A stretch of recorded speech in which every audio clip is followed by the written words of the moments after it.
as the majority of what we're going to do for meeting the reviewing performance hours. But you can do that in peer learning groups as well. So if you practice in a rather solo practice, or you don't have enough time to kind of discuss with your peers in your own practice, you can form your own peer learning groups and get a few doctors together. It doesn't even have to be of the same specialty, to reflect on your practice and reflect on what can be better within both clinical as well as processes in a practice setting. There are RACGP online modules that you can do. Everyone's familiar with CHECK, and those will count as educational activity. I guess some would argue that it could be a reviewing performance point, but having said that, you do need to provide evidence. So doing CHECK alone might be easiest just to note down as educational activities or EA hours.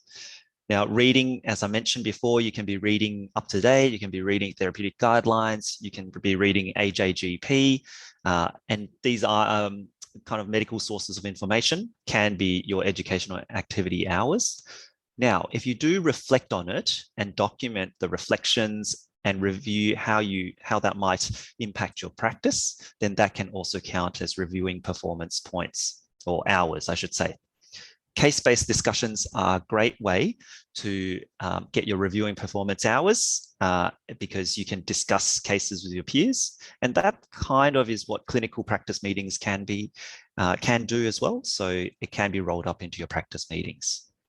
Webinars like tonight, generally EA, but with the right providers getting activities accredited, we can actually get some reviewing performance hours, and we do that by prompting you during these webinars to reflect on your own current practice, to reflect on what you are currently doing.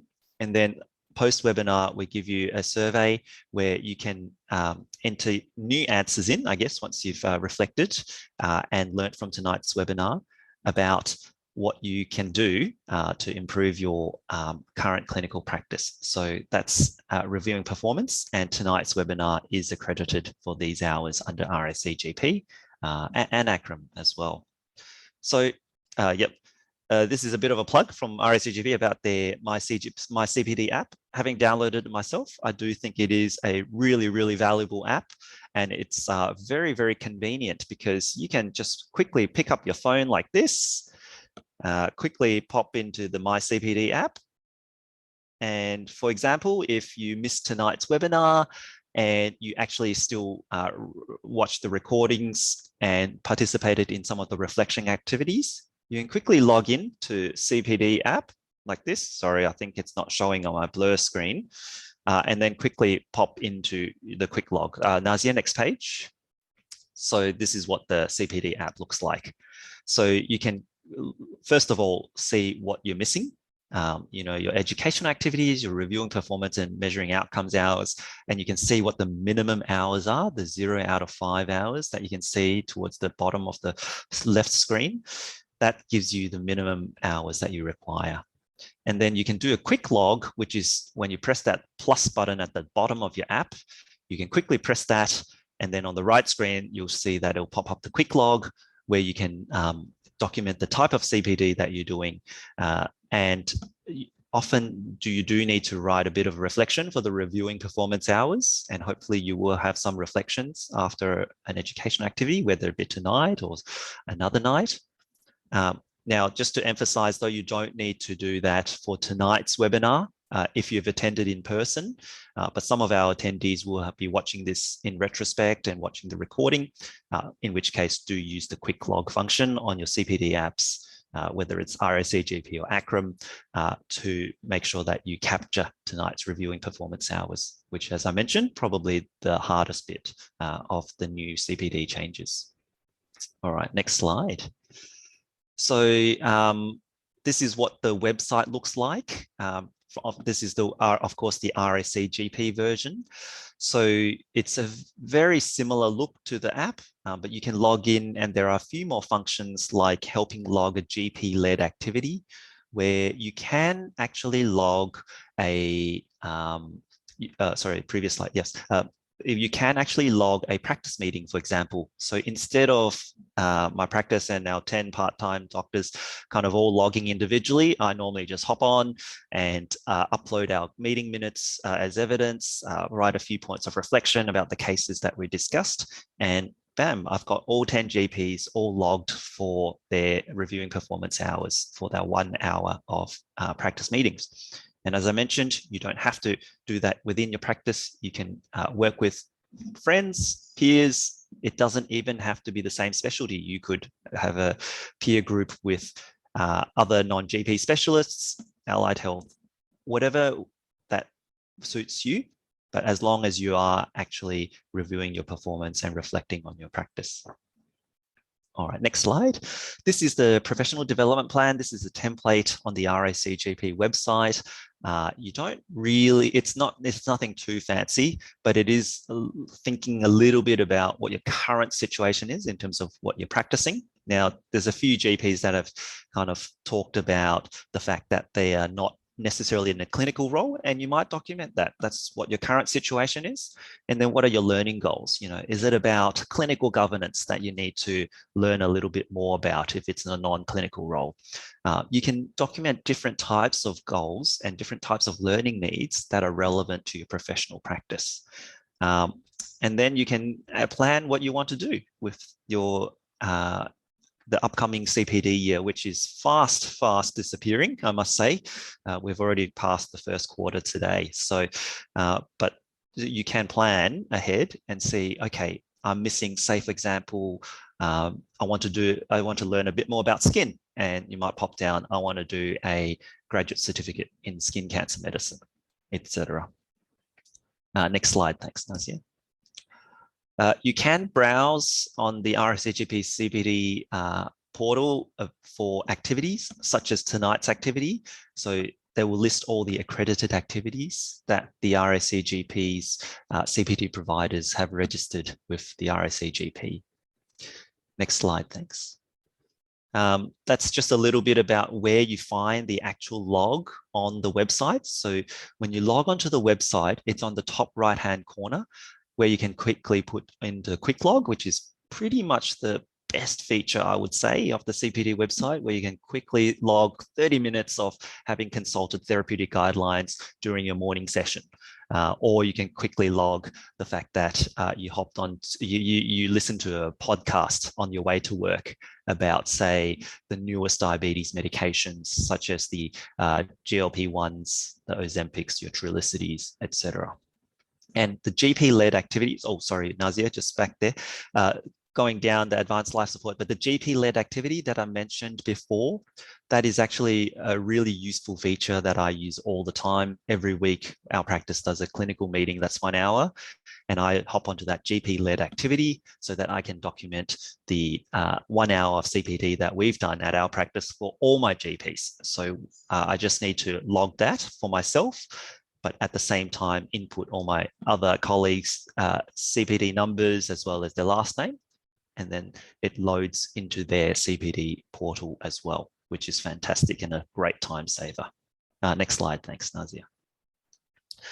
So there are a few different resources online on your RACGP portals. Basically, you can consult the RACGP CPD solutions and the RACGP guides and templates to really get a sense about the new CPD changes. But hopefully what I've gone through tonight makes it as clear as mud about what the new CPD changes mean. And if you do all of the Telecare RACGP accredited and ACRIM accredited activities, you should meet your 50 hours this year. We won't be doing CPR for you, but we can do everything else. Next slide. This is some of the resources that you can access online. I won't go into that in too much detail. There's a lot of resources that the RACGP have put together, so feel free to browse those to understand what's possible. Next slide, thanks. So this is a brief timeline of what you may want to do, which is in January to March, start your professional development plan, log into your MyCPD and start familiarizing yourself with what you need to do. Between March and October, make sure you log everything, complete and record it using either the CPD website, the MyCPD home web page, or the MyCPD app, which is my preferred option actually for general kind of quick log. And then you should track your progress and complete your PDB reflection towards the end of the year, as well as quickly make sure that you complete activities and meet your 50 hours. Next slide, thanks. So I'd love to answer any questions. Now, I must say I'm not an official representative of the RACGP. I am a practicing GP and a practice owner though, and I have thought a lot about CPD changes and how us as clinicians can make it work in our busy lives. So feel free to start popping questions into the chat, the Q&A. And for those who wants to upvote a question, all you need to do is press the thumbs up button. So for those who don't know where the Q&A box is, if you go towards the bottom of your screen, if it's disappeared, just move your mouse. It's on the left. There's a bit of a speech bubble, 2 speech bubbles, and it says Q&A next to the, it should be next to the participants box. If you want to ask a question live, just put up your hand. Now, I do have someone who looks like they've put up their hand. I'm just trying to figure out. Kaushi, I've got you, your hand up, and I just let you turn on your mic. Did you want to turn on your mic and ask a live question? Sorry, Raymond, I think I did that mistake. Okay, all right, that was an accident. No worries, no worries. So now I've got a few questions in Q&A. So how do you upload the activity? So for tonight's activity, you don't need to worry, but if you watch this video later, make sure you go onto your RACGP or ACRIM CPD portal and log the activity. And if you want reviewing performance points, you must have a reflection about what you will change in your with your practice. You know, it might be a reflection about, actually, I'm doing a great job and I just need to tell my colleagues about this is the process that you should approach someone with diabetic kidney disease. That could be one way. Now, can I access all the CPD activities on RACGP if I'm not a member? That's from Shirley. So unfortunately, you won't be able to use the RACGP portal, but you can definitely still access all the activities. So an accredited CPD provider merely makes it easier for everyone who attends these activities to log their points. So for our attendees tonight, you don't need to worry about logging your points, or sorry, your hours. You don't need to worry about logging your hours. We log it for you. But that doesn't mean you can't attend non-accredited activities or activities from a different college, accredited activities for a different specialty. It's all okay to attend, and then you just need to document with your CPD home.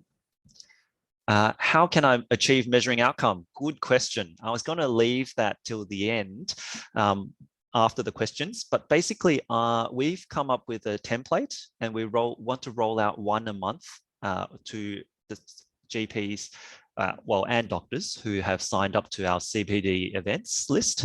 So we've got about 600 signups. So for your friends who want to achieve the measuring outcomes and want to receive the templates, make sure that they sign up on our website and we will email those templates out. So I've created a template, a mini audit template based on this evening's talks about diabetic kidney disease, essentially. But it's a bit broader than that. So I won't kind of spill the beans on what I've done, but basically it will be an audit, a self-audit or a group audit around your patients who you see who have diabetes and who are at risk and who are not already on an SGLT2 or a GLP-1 if a GLP-1 is more appropriate. But have a read of the template that we'll be sending out. I'm sure you'll find that useful to have something to work off, and it should cover off 5 hours, the minimum requirements, if you follow the templates. Now, feel free to shoot me an email as well. I'll put my email in the chat if you've got any questions, but the template is pretty detailed. Having said that, I'm always open to suggestions as well for any audit templates you may wish to create. And I do plan on creating templates which are non-clinical for the non-clinical GPs or GPs who are currently practicing in a non-clinical role. All right, well, without further ado, I might hand over, if there are no more questions, or if you've got questions, just shoot me an email. I'll hand over to Dr. Christopher Sear, who's Telecare's Chief Medical Officer. He's a nephrologist at the Alfred Hospital and sees patients both in a public and private setting via Alfred, via the Knox, as well as via Telecare. So Chris, I'll hand over to you, and thanks so much for speaking tonight. No worries. Thanks, Ray. Okay, I'm just going to try and share my screen. Can you guys see that? I'm going to presume that is a yes. Yes, looks great. Okay, lovely. So as Ray said, I'm Dr. Chris Sear, nephrologist. And today my brief was to talk about diabetic kidney disease. So let's get into it. I'm going to cover the pathophysiology of diabetic kidney disease, why it's important, and mainly focus on the treatment of diabetic kidney disease. But first, I'd like to start with a few questions, and hopefully Nazia can set up a poll that you guys can answer, and we'll try and answer these questions during the presentation and go through them at the end. So Nazia, could you start the poll, please? There we go. Lovely. So hopefully everyone can see that pop up. So what is the most important pathophysiological process to target with respect to the treatment of diabetic kidney disease? Is it A, hyperglycemia, B, systemic hypertension, C, glomerular hyperfiltration, D, pro-inflammatory cytokines / inflammation? So obviously these questions are, they're designed to help you learn and understand, and you could argue that one is just as important as the other, but this is just my opinion. So Nazia, is it possible to see the results live, or do we have to wait until the poll's concluded? Chris, I think you do have to wait until the poll is concluded. So there's about 45 responses so far. That's good enough. Let's have a look. Good enough. Okay, let's have a look. Let's have a look. Right. Share results. Can you see them? I cannot see them. Can you? Oh no. Oh, there we go. They've popped up. Okay. Oh, interesting. Good. So hyperglycemia and systemic hypertension as the most important, and then pro-inflammatory cytokines, and followed by glomerular hyperfiltration in last place. Okay, lovely. Next question. What is the ideal systolic blood pressure target for diabetic kidney disease? Again, a little bit subjective, but it's designed to help you think. And if you have any questions during the presentation, please feel free to type them in the Q&A section, and I will gladly interrupt my talk to try and answer them as best as I can. Maybe whoever is keeping an eye on the results, when we get to around 40 or so, we can probably stop them. We have about 73% answers, so we can just share results now. Yeah, sure. Lovely.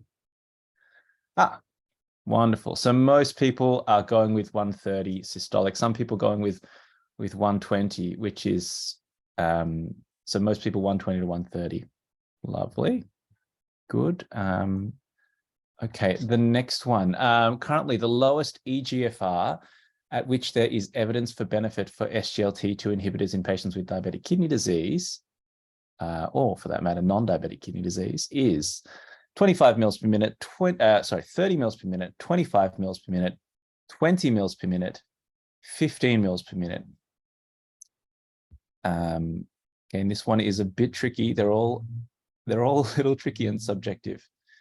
But currently in 2023, sorry, Chris, I had a bit of a delayed launch of the polls. So that's okay. That's right. Yep. So it's when would you initiate, at what level of eGFR would you be comfortable initiating an SGLT2 inhibitor? This is a different question to continuing an SGLT2 inhibitor as someone's eGFR dropped. But at what level would you be happy to start an SGLT2 inhibitor? Just passing over 73% of participants. All right, right. that's- Yep, that's let's go. good. Share results.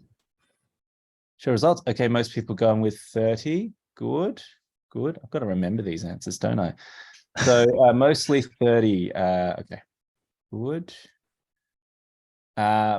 This one's a bit impossible. What's the approximate risk of metformin-associated lactic acidosis in a patient with an EGFR of less than 30 mils per minute? We all worry about this, but how common is it in people with CKD? So is it 4 cases per 100,000 patient years, 40, 400, or 4,000 cases per 100,000 patient years? So 1 patient year is if you've got 1 patient on the drug for a year.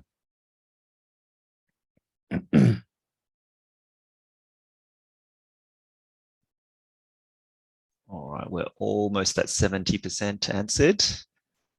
All righty. Perfect. Drum roll. Drum roll. Most people going with 40. Very good. A good multiple choice technique, going for something in the middle. Got me through high school. Okay, and the last one, which of the following can be safely prescribed in a patient with advanced CKD, EGFR less than 30 mils per minute? Glibenclamide, semaglutide, linagliptin, and pioglitazone.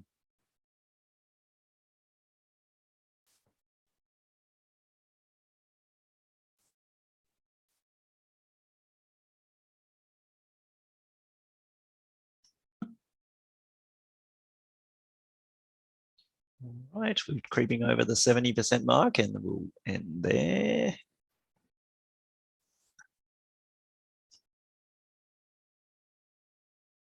Linagliptin. That's overwhelming, the overwhelming favorite. Perfect. Okay. Thank you for participating in that. Hopefully that gets you thinking.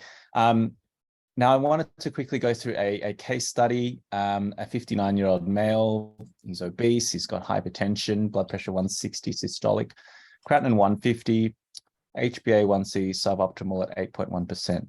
He's heavily proteinuric with about 3 grams a day of proteinuria, a urine albumin creatinine ratio of 200, which is what we traditionally call macroalbuminuria. So what is his estimated EGFR decline per year without treatment?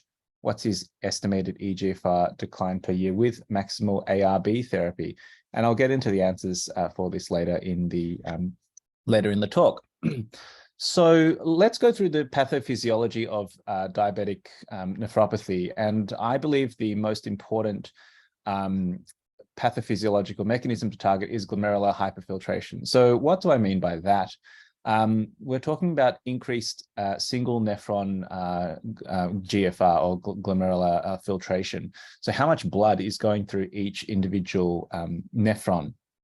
So in diabetic nephropathy, you get afferent arteriolar vasodilation, efferent arteriolar vasoconstriction, which leads to an increase in the filtration fraction or an increase in the amount of blood going through the glomerulus. I'm not sure if you can see my pointer, but that the blood's going out, an increased amount of blood going into the glomerulus. And this leads to increased glomerular pressures, and eventually does lead to the typical changes you'd associate with diabetes and hypertension. So glomerulosclerosis and kidney damage, proteinuria, etc. So there are other contributing pathophysiological mechanisms. So in some patients, they have impaired autoregulation of the afferent arteriole. So even if blood pressure, systemic blood pressure is well controlled, you can get issues with vasoconstricting that afferent arteriole. So the kidney is exposed to high levels of blood pressure, which can lead to damage. Ultimately, an increased amount of blood through each individual nephron does lead to kidney fibrosis and end-stage kidney disease. There are lots of other physiological mechanisms as well. So hyperglycemia with the production of advanced glycosylation end products and reactive oxygen species, hyperinsulinemia itself, insulin resistance, lots of lots of other physiological mechanisms I'm not going to go into, but inflammatory cytokines and profibrotic cytokines have also been implicated. So what are the clinical manifestations of diabetic kidney disease? So you have persistent albuminuria and or a reduction in the EGFR in a patient with diabetes. So you don't always have proteinuria. There is a subgroup of patients with diabetic nephropathy that don't have proteinuria, and they tend to have more vascular lesions on renal biopsy. So what I mean by that is they have more tubular disease, so interstitial fibrosis and tubular atrophy, rather than glomerular disease, because the glomerulus is the filter of the kidney, and that's where all the protein leakage occurs. So there are different phenotypes. So why is diabetic kidney disease important? Well, obviously because you don't want people to reach end-stage kidney failure, but I think an underappreciated association is a marked increase in cardiovascular disease. So your cardiovascular risk goes up quite a lot if you have impaired kidney function and diabetic nephropathy. So as an example, in the NHANES 3 study of type 2 diabetics, you can see that patients who didn't have kidney disease had the lowest standardized mortality. Patients with albuminuria had a marked increase in mortality. Patients with CKD had a marked increase as well. And the highest risk group was that with both albuminuria and CKD.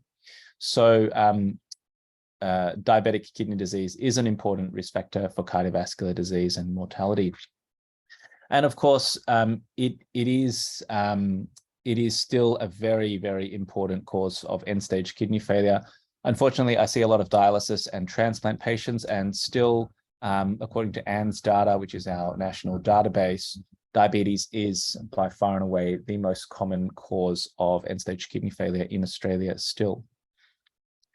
Sorry, this is a bit of a busy slide, but one of our questions was, what is the optimal treatment target, blood pressure target for patients with diabetic kidney disease? And I'm going to say the answer is 130 on 80. You could also argue it is 120 as well. And those were the two most common responses. So the AHA guidelines recommend a target of 130 on 80 and to initiate treatment if your blood pressure is more than 140 on 90. KDIGO, which is the kidney specific guidelines, recommend targeting a blood pressure of 120 systolic based on the SPRINT trial, which is interestingly a non-diabetic CKD trial, but they have extrapolated that data to diabetics. The interesting thing about the SPRINT trial was that the way that they measured blood pressure was very different to how you or I would routinely measure blood pressure in clinic. And so the way that they measured blood pressure, and we think that 120 systolic is approximately equivalent to 130 systolic in standard office blood pressure measurements. And so I think given just the practicality of it, aiming for a clinic blood pressure of about 130 systolic is in line with most guidelines. A meta-analysis, which was actually, I think, done before the SPRINT trial, looking at intensive blood pressure control versus more conventional blood pressure control, did show a reduction in what you'd expect: cardiovascular disease, myocardial infarction, stroke, albuminuria, retinopathy. There really isn't much evidence to aggressively push it below that in most circumstances. The reason for that is there probably is a bit of a U-shaped curve, except for stroke. For some reason, the lower blood pressure, the stroke risk continues to go down. So we have a question. Where does salt come in this pathology? Is it directly affected on the nephron or indirectly via hormonal effects? I think it's both. An increase in your sodium intake will eventually lead to an increased delivery of sodium to the macula densa in the kidney, which is the kidney's way of sensing your volume state. And essentially this leads to production of renin and aldosterone and hypertension. So it is, I think it's a hormonal thing primarily, but you also do get volume expansion as a result of salt intake, which does lead to hypertension. So salt is an important, salt restriction in patients with hypertension is an important non-pharmacological treatment. And there are some studies which suggest that patients with hypertension who go on a low salt, so about 2,000 milligrams a day sodium diet, they can have really large drops in their blood pressure of about 20 on 10, 20 systolic. So definitely reducing sodium is an important part of the management of hypertension. So going back to these are some very old trials in diabetic kidney disease. With on the left we've got irbesartan versus placebo, and on the right we've got losartan versus placebo. And these are the landmark trials which showed benefit of ARBs in diabetic kidney disease. But what I wanted to highlight was the fact that the eGFR decline this is per year, 5.5 mils per minute per year in the treatment group, and versus 6.5 mils per minute per year in the placebo group. And so that's a statistically significant reduction of 1 mils per minute per year, which is important. However, it's still not optimal. I personally wouldn't like to be losing 5 mils per minute of kidney function per year. So the point of this slide is, yes, ACE inhibitors and ARBs are important. However, they're not the magic bullet, and they can only do so much. So we've got to look for other treatment options as well. So we've got another question. If my patient's sodium is low, should I advise increased salt intake for diabetics? That's a really tricky question. I'm not sure if I can answer that one with full confidence, but it is a balance between their blood pressure and their serum sodium level. So I think ideally you want them on a low sodium diet of about 2,000 milligrams a day, and be on a fluid restriction. I usually tolerate a sodium more than 130, as it's pretty safe for them to have a serum sodium that sits around 130. But if they are below 130, I really tell them to stop salt restricting, and you've got to use more pharmacological therapy to get their blood pressure under control. In particular, furosemide is not a bad option because it tends to cause more free water loss than sodium loss. So you tend to get more hypernatremia with furosemide rather than hyponatremia. So that would probably be the diuretic of choice if you had a patient with hyponatremia and hypertension. So yeah, to summarize, ACEs and ARBs, they are preferred in diabetic kidney disease if you have proteinuria. But if you don't really have proteinuria, I don't believe there's a major benefit with being on these drugs compared to other antihypertensives. I think that they're probably equivalent, and it is not recommended that you combine them. So the main development, which I'm sure you've all heard about multiple times, is SGLT2 inhibitors. And in diabetic kidney disease, you do get this hyperfiltration from afferent arteriolar vasodilation. And SGLT2 inhibitors, they actually block sodium and glucose absorption in the proximal tubule. And the net effect of this is that you get a decrease in the blood flow to the glomerulus by vasoconstriction of the afferent arteriole. And so you reduce or you reverse the glomerular hyperfiltration with SGLT2 inhibitors. So it's not so much the hyperglycemic effect of these drugs, it's actually the reduction in glomerular blood flow, the reduction in glomerular hypertension, that is probably the main driver behind the behind the benefits we're seeing, for renal benefits we're seeing with these drugs. So acutely, you do see a drop in the GFR because you're sending less blood through the glomerulus. So there's going to be a reduction in your filtration. There's going to be an increase in your creatinine. But in the long term, I tell patients this is a good thing, and it shows that the drug is working. I want to quickly go through a journey for the major trials in the SGLT2 inhibitor space. So initially, the SGLT2 inhibitors were studied in diabetics without CKD. That's the first trial I think that was published was the EMPA-REG study.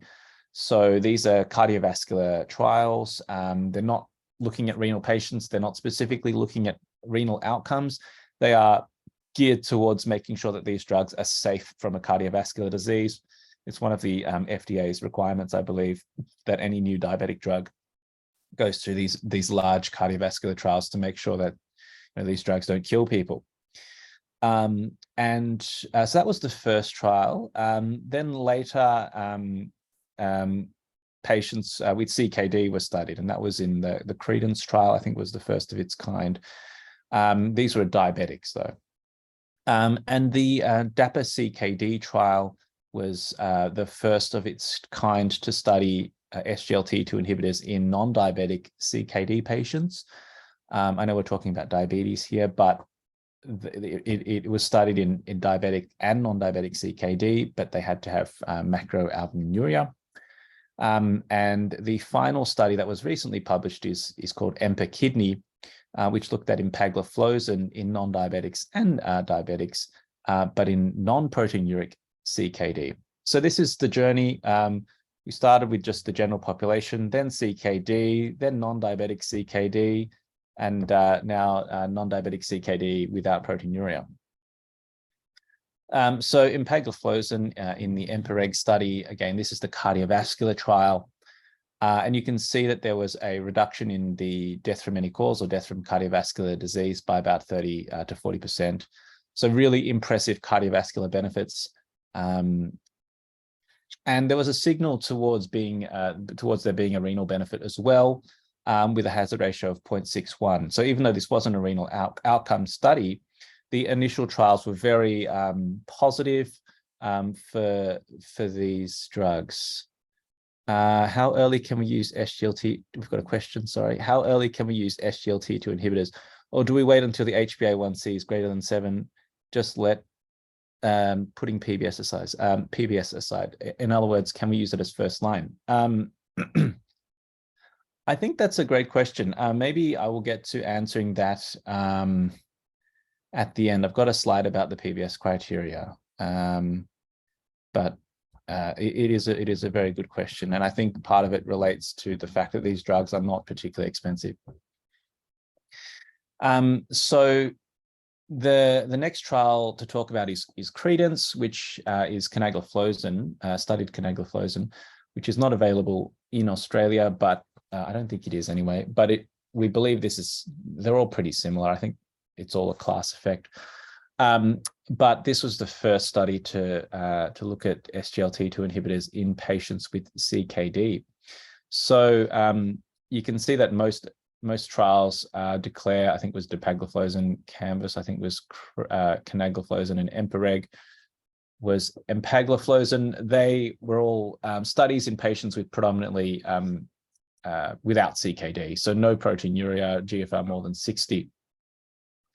And Credence study population was over here with heavy proteinuria and impaired renal function. So this is the study population that we're looking at. It was there were some really promising results for the primary outcome of end-stage kidney failure, doubling of the serum creatinine, or renal or cardiovascular death. There was a marked reduction with a hazard ratio of 0.7. So this was the first study to show that you could use it in patients with CKD and have really excellent results, and it was really quite strongly renoprotective. So this is very exciting for us because this is really the first positive trial we've had since ACE inhibitors and ARBs, which I've shown you are not the most effective drugs anyway. And I know we're talking about diabetes here, but dapagliflozin was the first drug to have published data in non-diabetic CKD, as well as diabetic CKD.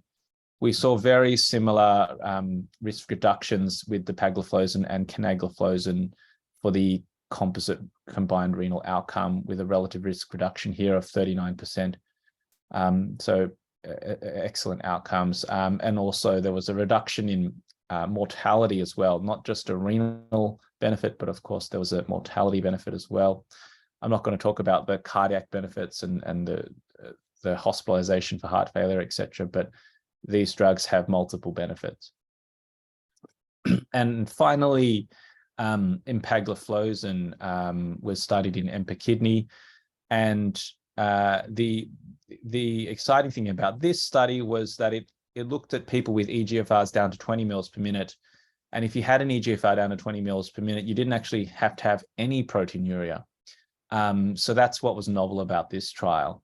You had to be on an ACE inhibitor or ARB, as it expects, and it included diabetic and non-diabetic CKD. Again, very similar results, hazard ratio of 0.72. So essentially, it's the same as all the other SGLT2 inhibitor trials. There's a significant reduction in the primary renal outcome. And it was beneficial in all subgroups as well. So if you had diabetes or you didn't have diabetes, if your GFR was less than 30 or more than 30, it was beneficial.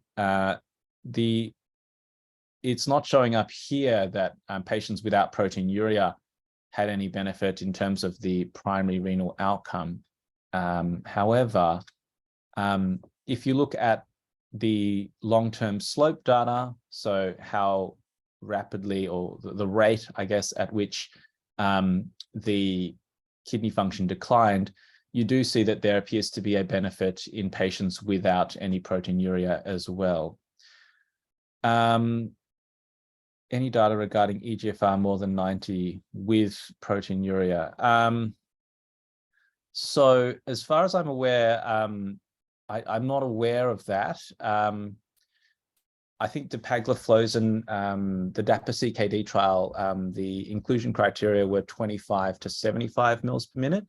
So, so no, and this one had a cutoff of 90.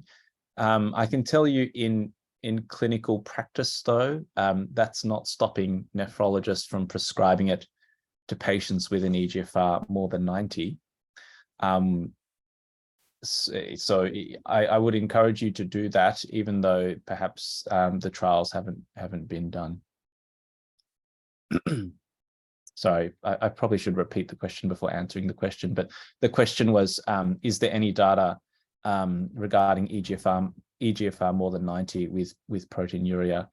There was also a question about IgA nephropathy. Is there data in IgA nephropathy? And there is very strong data with SGLT2 inhibitors in IgA nephropathy. There is a dapagliflozin. They did a subgroup analysis of the dapagliflozin the DAPA-CKD trial, specifically with IgA. And in fact, at the time, it was the largest trial of IgA nephropathy ever. That subgroup analysis was the largest trial. And I think the hazard ratio was 0.3, something like that. So there was a really exaggerated benefit with IgA nephropathy, to the point that it's included in most algorithms for IgA nephropathy now. I know this is not the point of the talk, but yes, I think to answer your question, there is a lot of evidence for SGLT2 inhibitors in IgA nephropathy. Okay, so in terms of PBS listing, currently we've only got dapagliflozin for CKD. You do have other, empagliflozin, for example, for diabetes. But if you want to prescribe it just for patients with CKD, then you can use dapagliflozin. And the important distinction here is you don't need to have an HbA1c more than 7 to prescribe dapagliflozin. If they have an eGFR from 20 to 75 and they've got a UACR more than 23, which is macroalbuminuria territory, you can prescribe dapagliflozin, and you probably should. Of course, the other indications are if your HbA1c is more than 7%, and you're on some sort of other agent such as metformin or sulfonylureas. So we have a question from before. The question disappeared. Okay, the question is, how early can we use SGLT2 inhibitors? Do we wait until the HbA1c is more than 7%? In other words, can we use it as first line? So in diabetics, the guidelines would generally recommend you're starting with metformin and then using SGLT2 inhibitors. Now, if they don't meet the PBS criteria for SGLT2 inhibitors because their HbA1c is less than 7, or their eGFR is more than 90, or their proteinuria is slightly too low, you can have a discussion with the patients about funding it privately. I think it's about $50 for a month's supply. You can even make that even cheaper if you get a 25 milligram empagliflozin and cut it in half and give them 12.5. And so I think if you have that discussion with patients and you tell them that, look, there's a 30 to 40% reduction in your progression of renal failure, and there's a 30 to 40% reduction in mortality for this drug, then I think a lot of people will want to take it. I certainly would. We've got a hand up, Chris. I'll just yeah. Sure. Feel free to jump in. Feel free to unmute, Adesi. Yeah, my question was, is there a room for this medication in CKD patients already on dialysis? That's a great question. So no, is the short answer. It doesn't work. It's dependent on your urine output, so it doesn't work if you're on dialysis particularly well. So with the EMPA-CKD trial, they recruited down to 20. There were a few people that slipped in between the 15 and 20 mark because of discrepancies between the central lab or something like that. But no one with the eGFR less than 15. So no, I wouldn't start it on a dialysis patient or a patient with eGFR less than 15. However, I would only stop it just before they started dialysis in general. So you can continue it until they're down to dialysis territory. So in my opinion, we should really be trying to find excuses to start people on SGLT2 inhibitors. The eGFR cutoffs are 25 for dapagliflozin and probably 20 for empagliflozin, although that's a recent trial, so it hasn't really been incorporated into clinical practice in Australia just yet. There are lots of side effects, which I'll go into. I think I've got another slide on this. Yeah, so fungal or genital mycotic infections are a common one. I generally try and keep good genital hygiene. And if you do have thrush, you can use a single dose of fluconazole. And the the guidelines also recommend you don't necessarily need to stop the SGLT2 inhibitor, although it's commonly stopped. UTIs, look, in some of the earlier studies, there was a suggestion for increased bacterial UTIs, but in most of the major studies, follow-up studies, there hasn't been that reported increased risk of bacterial UTIs. So I think I'm aware of it, but I don't exclude people based on that, but I'm more cautious. Similar with amputations, there were some early studies that suggested an increased risk, but not most of the major studies. So that's really not a major consideration. And DKA, so there is a risk of euglycemic DKA, and that is much higher risk with this drug. It's almost all patients who get it are diabetics, so it hasn't really been reported in non-diabetics. Practical tips: avoid large reductions in insulin. and the sick rule. So you should tell patients to withhold it 2 to 3 days before surgery, or if they're fasting, and restart it when they're eating normally, usually 1 to 2 days after they've recovered. You can, for a good patient, they can measure their urine ketones if they suspect that they have DKA. So I'll try and answer some of these new questions that have popped up. Do SGLT2 inhibitors have synergistic effects when combined with ACE inhibitors or ARBs? The answer is yes. They both act on the glomerulus. I can't remember which one acts on the afferent or the efferent arteriole. I probably should remember. I think ACE inhibitors, they predominantly cause vasodilation of the efferent arteriole, and SGLT2 inhibitors cause afferent arteriolar vasoconstriction. So they do work together to reduce glomerular hyperfiltration. And all of the studies actually in patients with SGLT2 inhibitors, they were all on maximal tolerated ACE inhibitors and ARBs. So you should definitely be trying to prescribe them together. My preference would be to have someone on a low dose of ARB or ACE inhibitor, and then start them on Jardiance or whatever. I don't think you really necessarily need to have them on maximal ACE inhibitors or ARBs. So next question. Sorry, was someone? Oh, there's a live question as well. I'll yeah. Fiona, yep. Okay, yeah. Fiona, feel free to unmute.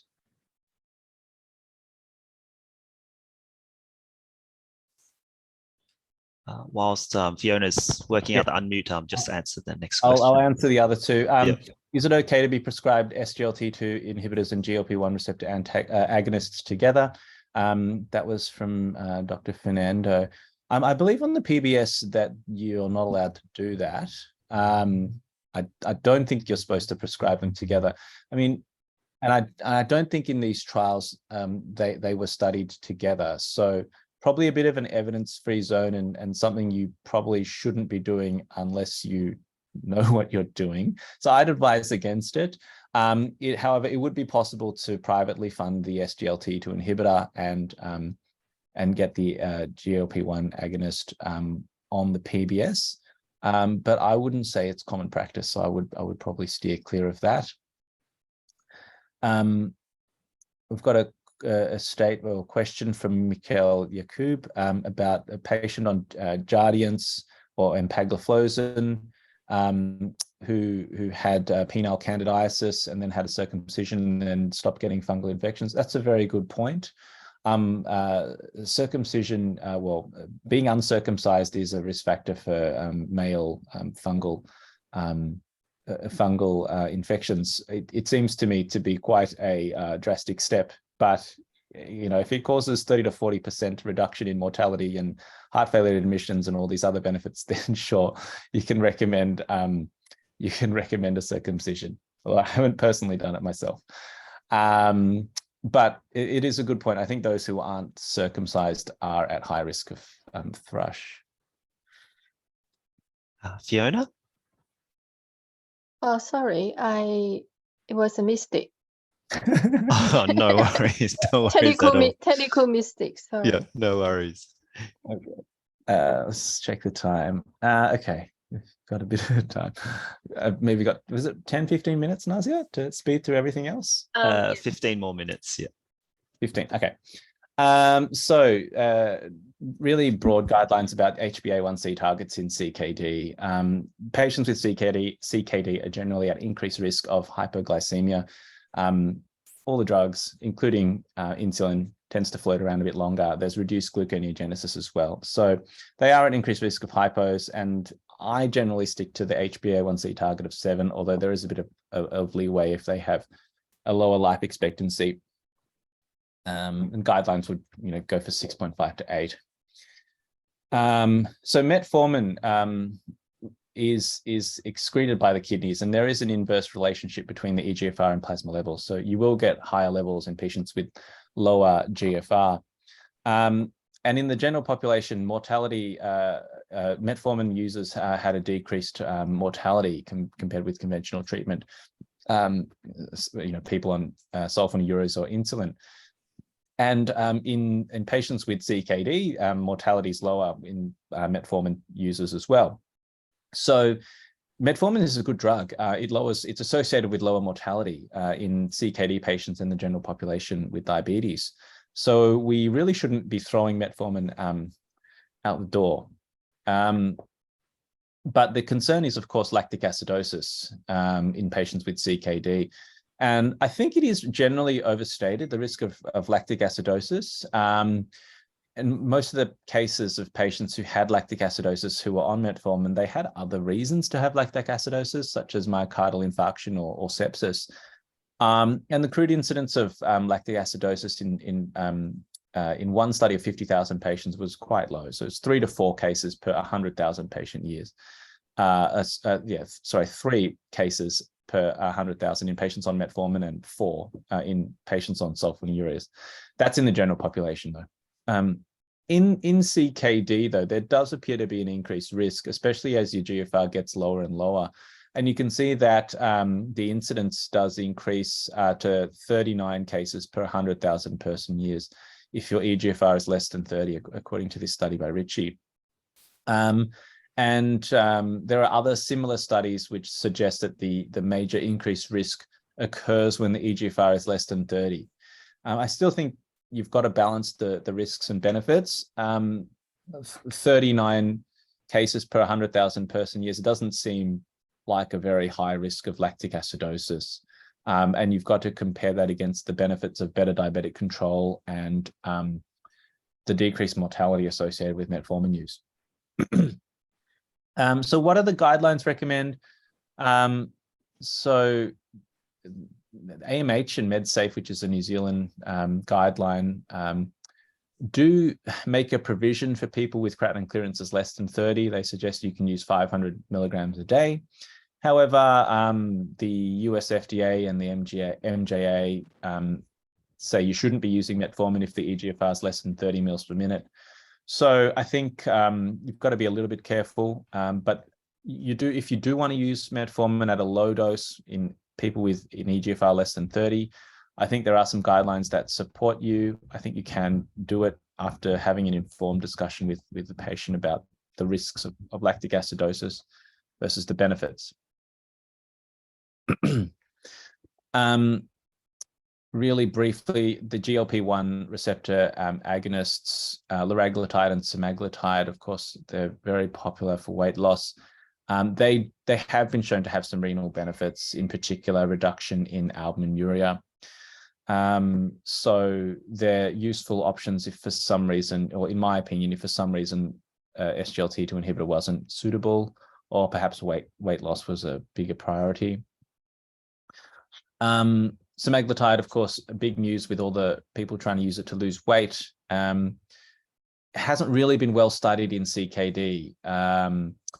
It's approved down to 30 mils per minute, as far as I'm aware, but not below.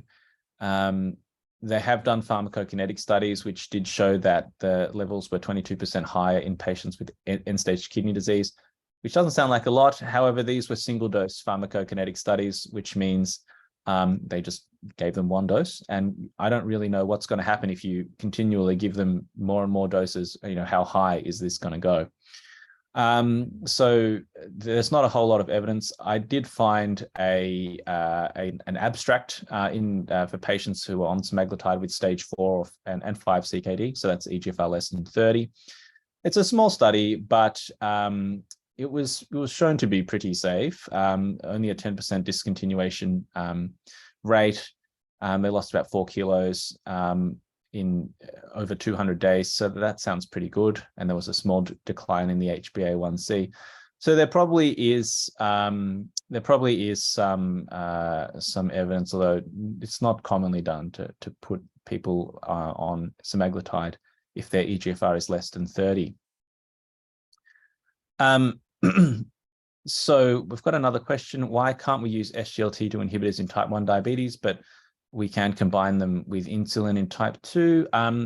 I think it's because the risk of diabetic ketoacidosis is a lot higher in patients with type 1 diabetes.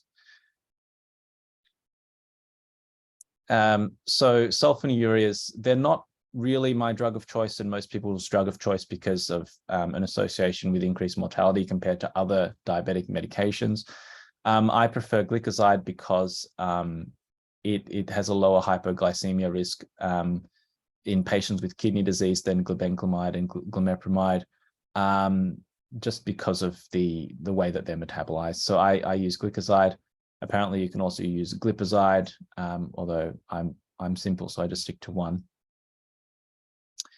Linagliptin is my DPP-4 inhibitor of choice, as most people identified on the poll.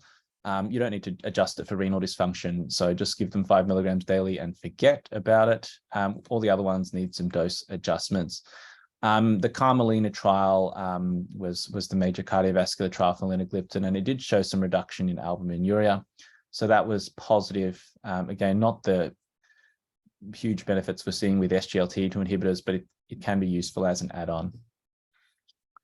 Finerenone is a spironolactone-like drug. It's a mineralocorticoid receptor antagonist. It's not actually available in Australia. It's not approved in Australia, but it has been studied and it has shown to have beneficial renal outcomes with a reduction in the primary renal outcome of 18%. So I mentioned this just as an aside that, yeah, this drug exists.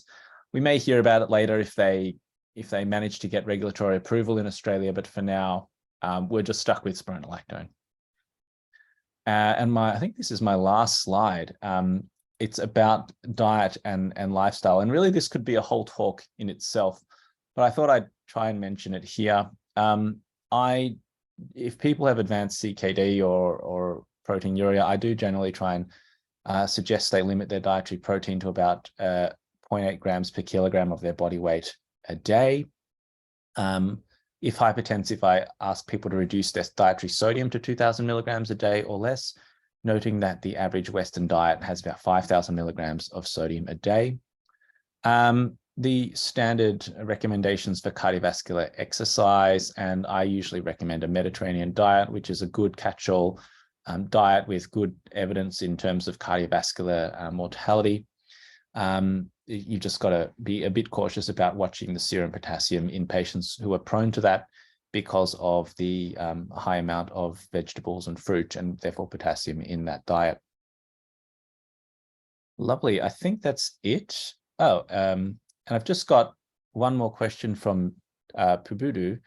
For EGFR less than 25, what hypoglycemics are safer, or is it insulin?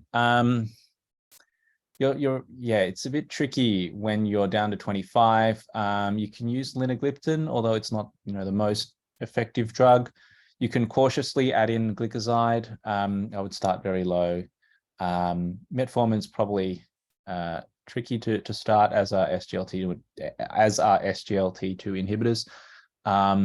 So you're really looking at insulin after sulfonylureas and linagliptin. Okay, so I remember the poll, most people picked A or B here. What's the most important pathophysiological process to target hypoglycemia and systemic hypertension? Well, I would actually argue that it's C, glomerular hyperfiltration, because SGLT2 inhibitors, they're the new kid on the block. They've been shown to be so beneficial for multiple reasons. And they primarily act by reducing glomerular hyperfiltration. They do reduce the HbA1c by less than 1%. So the amount of benefit that you get is disproportionate to the amount of glycemic or HbA1c reduction that you get. So it's not about the reduction in hypoglycemia. It's not about the reduction in hypertension that causes these drugs to be so effective. It is probably, we think, the reduction in glomerular hyperfiltration and probably a diuretic effect as well for the heart failure issues. So what's the ideal blood pressure target for diabetic kidney disease? Chris, I've just launched the polls again. All right. So people can Yep. can You gave away the answer too quickly, the last one. So I didn't know what to do in this. Okay. No, all good. All right. Okay. Well, everyone should. Well, this is a test to see how good of a presenter I am. I'm nervous. Luckily, people did pretty well with these ones. I remember most people. Oh, I shouldn't give away the answer. Should we give the Yep. People are answering. We've got about 60%. Yeah. So what's the respondents. ideal blood pressure target for patients with diabetic kidney disease, systolic blood pressure target? So shall we get the answers up? Yep, sure. We've got 63%. That's fine. Yep, I've got the results up now. Yeah, there we go. Most people are going with 130 and some people going with 120, which I think is an acceptable answer as well. So people are listening. That's lovely. Currently the lowest eGFR at which there is evidence for benefit in for SGLT2 inhibitors in patients with diabetic kidney disease is? Polls are up. Again, this is a little bit subjective. There's probably 2 correct answers here. But yeah, Yep, got about 60% responses now. I'll Yep. wait a little bit longer and close that off. Okay, I'll share the results. Okay. So I would say here that the correct answers are 25 or 20. So 25 on the PBS with dapagliflozin and emerging evidence with empagliflozin with a 20 mils per minute. So either B or C would be correct there. Yep. What is the approximate risk of metformin-associated lactic acidosis in a patient with an eGFR less than 30 mils per minute? So the polls up. Remember, it was about 3 cases per 100,000 in the general population, something like that. All right. We've got about 60%. Maybe I'll end it there. But there, what have we Yep. got? All right, I'll share the results for you. Good. Yeah, so most people chose the correct answer, which is 40 cases per 100,000 patient years. Lovely. And which of the following can safely be prescribed in a patient with advanced CKD with an eGFR less than 30? Oh, we've got lots of answers coming in.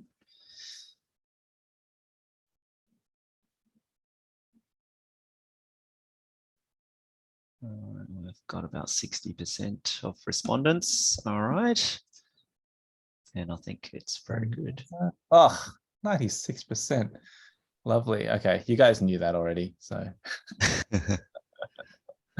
Fantastic okay, work. that's it. So thanks very much for your time. I guess I'll hand it back to Ray and Nazia to do what you guys need to do. Thanks, Chris. I think that was very, very useful to kind of review some of the evidence around some of the guidelines that I was referencing when I was coming up with the measuring outcomes activity that we'll share with everyone. Now, for everyone, I think Nazia is about to bring up a QR code so that everyone can do a reflection activity using our SNAP forms, which I'll also put in the chat right now. So if everyone could start doing this. Yep, that's right. Just scan the QR code if you've got your phone handy. Otherwise, I've put into the chat the link for the performance review questions, which basically allows you to reflect on what's been happening, what you learned, within this talk, and also what you might do in your own practice what you might change in your own practice, I should say, so that we've got some evidence that you've reflected on your performance and reviewed your performance based on what you learned. So we'll give everyone a bit of a chance to do that.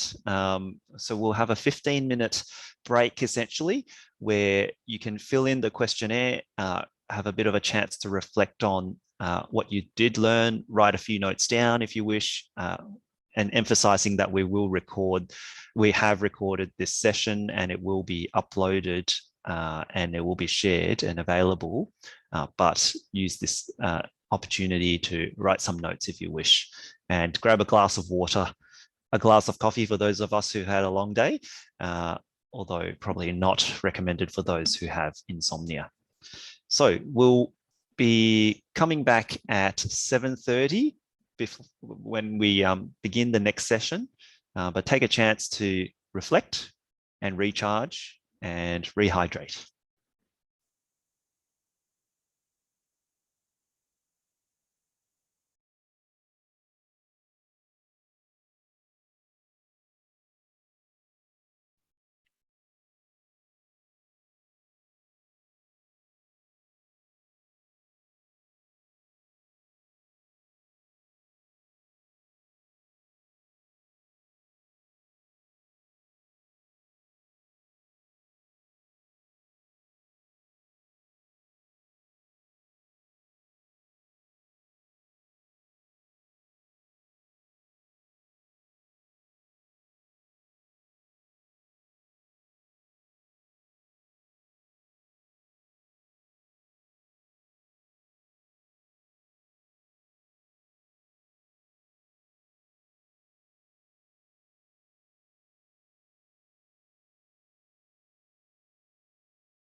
Hi, everyone. Hope everyone's had a chance to have a drink of water, have a bit of a break.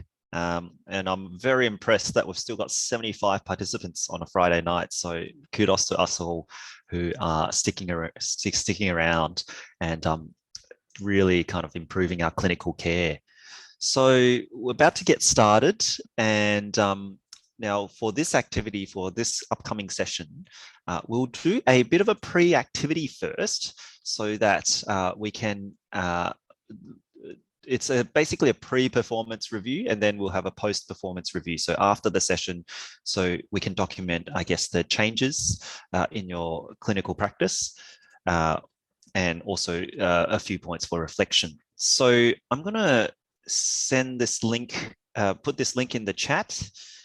If we all have a look at completing the performance review questions now about the endocrine causes of hypertension. So it's a bit of a similar to the previous kind of prior activity that people had to do for a type 1 activity, I suppose. But essentially, it's a bit of an interactive review of what our current practice is, and then after the session, what we change in our practice. So if I can get everyone to click through, and I shall click through myself because I'm not going to waste this opportunity to get my own CPD points accredited. So when you go to the website, you'll see a snap form. You'll put on in your name and your RACGP member number. Now make sure you spell your last name correctly, because we do need that to accurately match your RACGP member number and your last name. So in terms of question 1, why is it important to diagnose a secondary cause for hypertension? So put in your best guess and or thoughts or already kind of pre-existing or prior knowledge about the topic into that box. It's a free text box. Question 2 is about how common is hypertension caused by an endocrine disease? And question 3, how do I test for endocrine causes of hypertension? And after that, there are a few multiple choice questions. Now, there are actually only single choices despite the tick box. So just only pick one. And then the answers will be revealed during the presentation by Dr. Renata Libianto. But we'll give a little bit of an opportunity for everyone to put down their thoughts before we get into the activity. So that, again, part of it is we want to make it as easy as for you as possible for clarifying your, noting down your CPD hours, and in particular, the reviewing performance component, which is always a little bit more tricky to document. And because it's the first year, we know that the medical board are likely to conduct some audits around some of these reviewing performance, measuring outcome hours in particular. And so we want to make you sure that we can provide you the evidence if you ever get audited. We can quickly pull up the evidence for you to say that you've attended and answered. Oh, I've got James saying, can't get to the questions. Nazia, I might have to get your help. I've just sent through the link again, James, and in the chat, if you click on the chat link, I can definitely confirm that that has worked for me on Edge. Although, Am I looking at the right one? there's a gateway timeout, unfortunately. We've got too many people clicking through. It's crashed the form. Now. Okay, let me try resharing another one. Resharing another one. Okay. In the sense, like just the same form, but another link. Let me try that first. Yeah.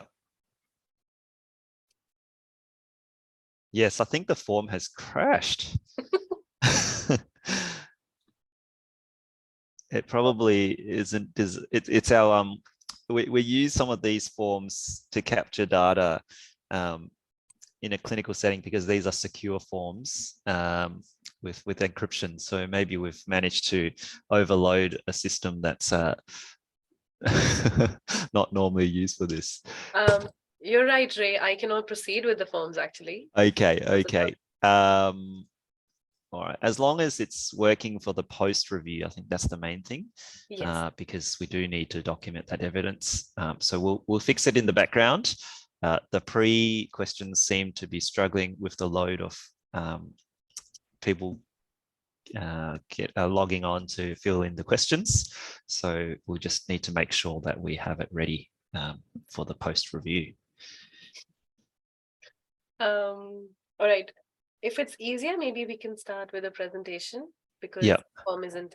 Yeah, so the questions, Ria, unfortunately, we are having an issue with the internet form. It seems to have crashed. So we will just proceed with the presentation and then we'll fix it in the background for the post session questionnaire. So I'd like to, actually, Renata, can I just check that you're ready to present? Also, it's up. The form's working now. Oh, So the form is working again? Yes. Okay. Well, we can still get started, but I might introduce Dr. Renata Libianto, who's kindly agreed to educate us today about endocrine causes of hypertension, which I find incredibly interesting with some of the stats that she's about to present. So Dr. Renata Libianto is a PhD candidate in the Endocrine Hypertension Research Group and also a specialist endocrinologist. Her current research projects aim to investigate the prevalence of primary aldosteronism, an important cause of secondary hypertension in the community, and also identify novel biomarkers that can facilitate the diagnosis. Dr. Libianto is passionate about all areas of endocrinology, in particular endocrine hypertension, as we will be hearing tonight, as well as obesity, thyroid disorders, osteoporosis, and diabetes. So I'd like to welcome Renata. Thanks, Ray. Thank you very much for the introduction. I will try to share my screen.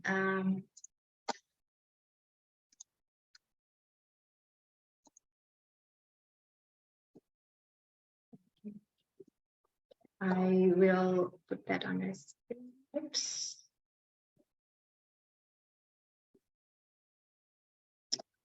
Okay, are you looking at the right screen? Yes. Yes, that's Okay, showing. great. Thank you.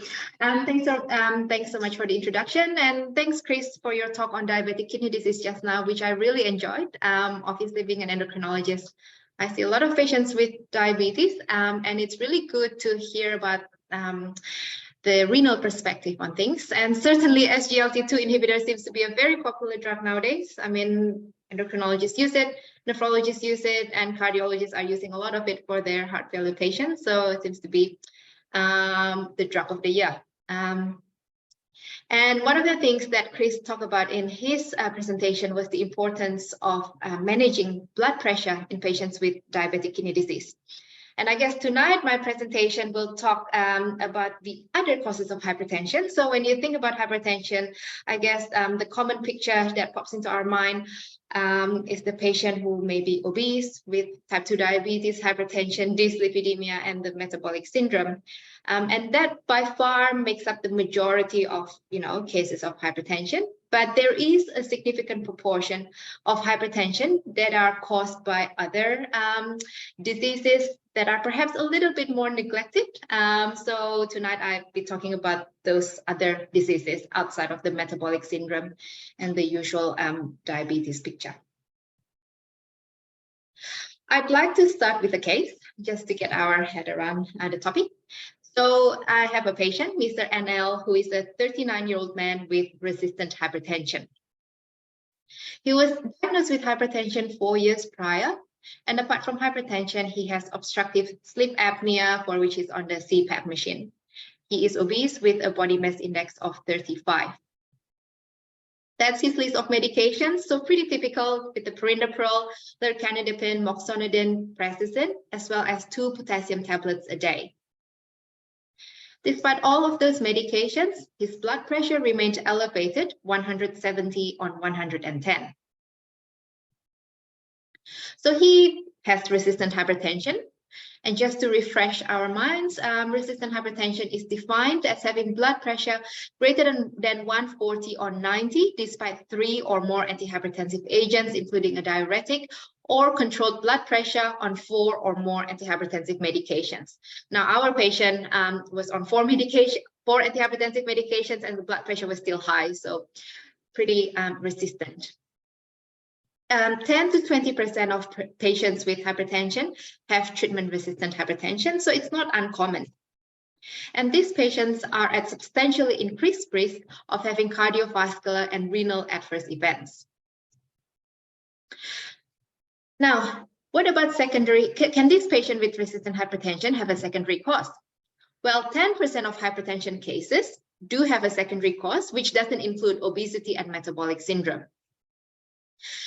Some of the non-endocrine causes of secondary hypertension include chronic kidney disease, obstructive sleep apnea, renal artery stenosis, and aortic coarctation. The endocrine causes are pheochromocytoma, Cushing syndrome, primary aldosteronism, primary hyperparathyroidism, and thyroid disorder. And here are some of the clues that a patient may have secondary hypertension. Secondary hypertension should be suspected in a patient who has severe or resistant hypertension, those with an acute rise in previously well-controlled blood pressure, a young patient, age less than 30, who are not obese, patients with malignant hypertension, so they have an end organ damage, such as retinal hemorrhage, heart failure, or kidney injury. If patients have electrolyte abnormalities, such as hypokalemia or metabolic alkalosis, or if they have onset before puberty, then think about secondary hypertension. So back to our case. Our patient has a pretty interesting family history. So his mother had multiple endocrine neoplasia type 1, MEN type 1. And this manifested in the mother with carcinoid tumor, prolactinoma, primary hyperparathyroidism, and papillary thyroid cancer. His father had significant cardiovascular disease and had a myocardial infarction in his 50s. So the patient had previously seen a nephrologist for the resistant hypertension who requested a renal Doppler ultrasound. The ultrasound showed normal kidneys and no renal artery stenosis, but there was a cystic mass measuring close to 8 centimeter, not millimeters, so it's pretty big, close to 8 centimeter above the left kidney. So the question for you now is, which of these 3 tests would you order? Let me just give you a bit of time to have a think. I'll launch a poll question as well so that we can see what the results look like. So I've put that through up.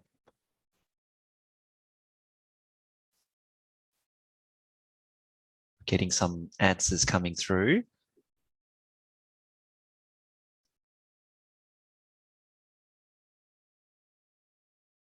About 40% of participants, attendees have responded. So we'll just wait a little while and then I'll share the results with everyone.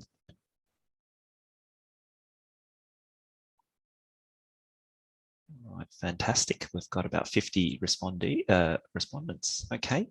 I've just shared the results. Renata, can you see the results? Yeah, thank you. So pretty even distribution of answers. Urinary aldosterone is not a favorite, great.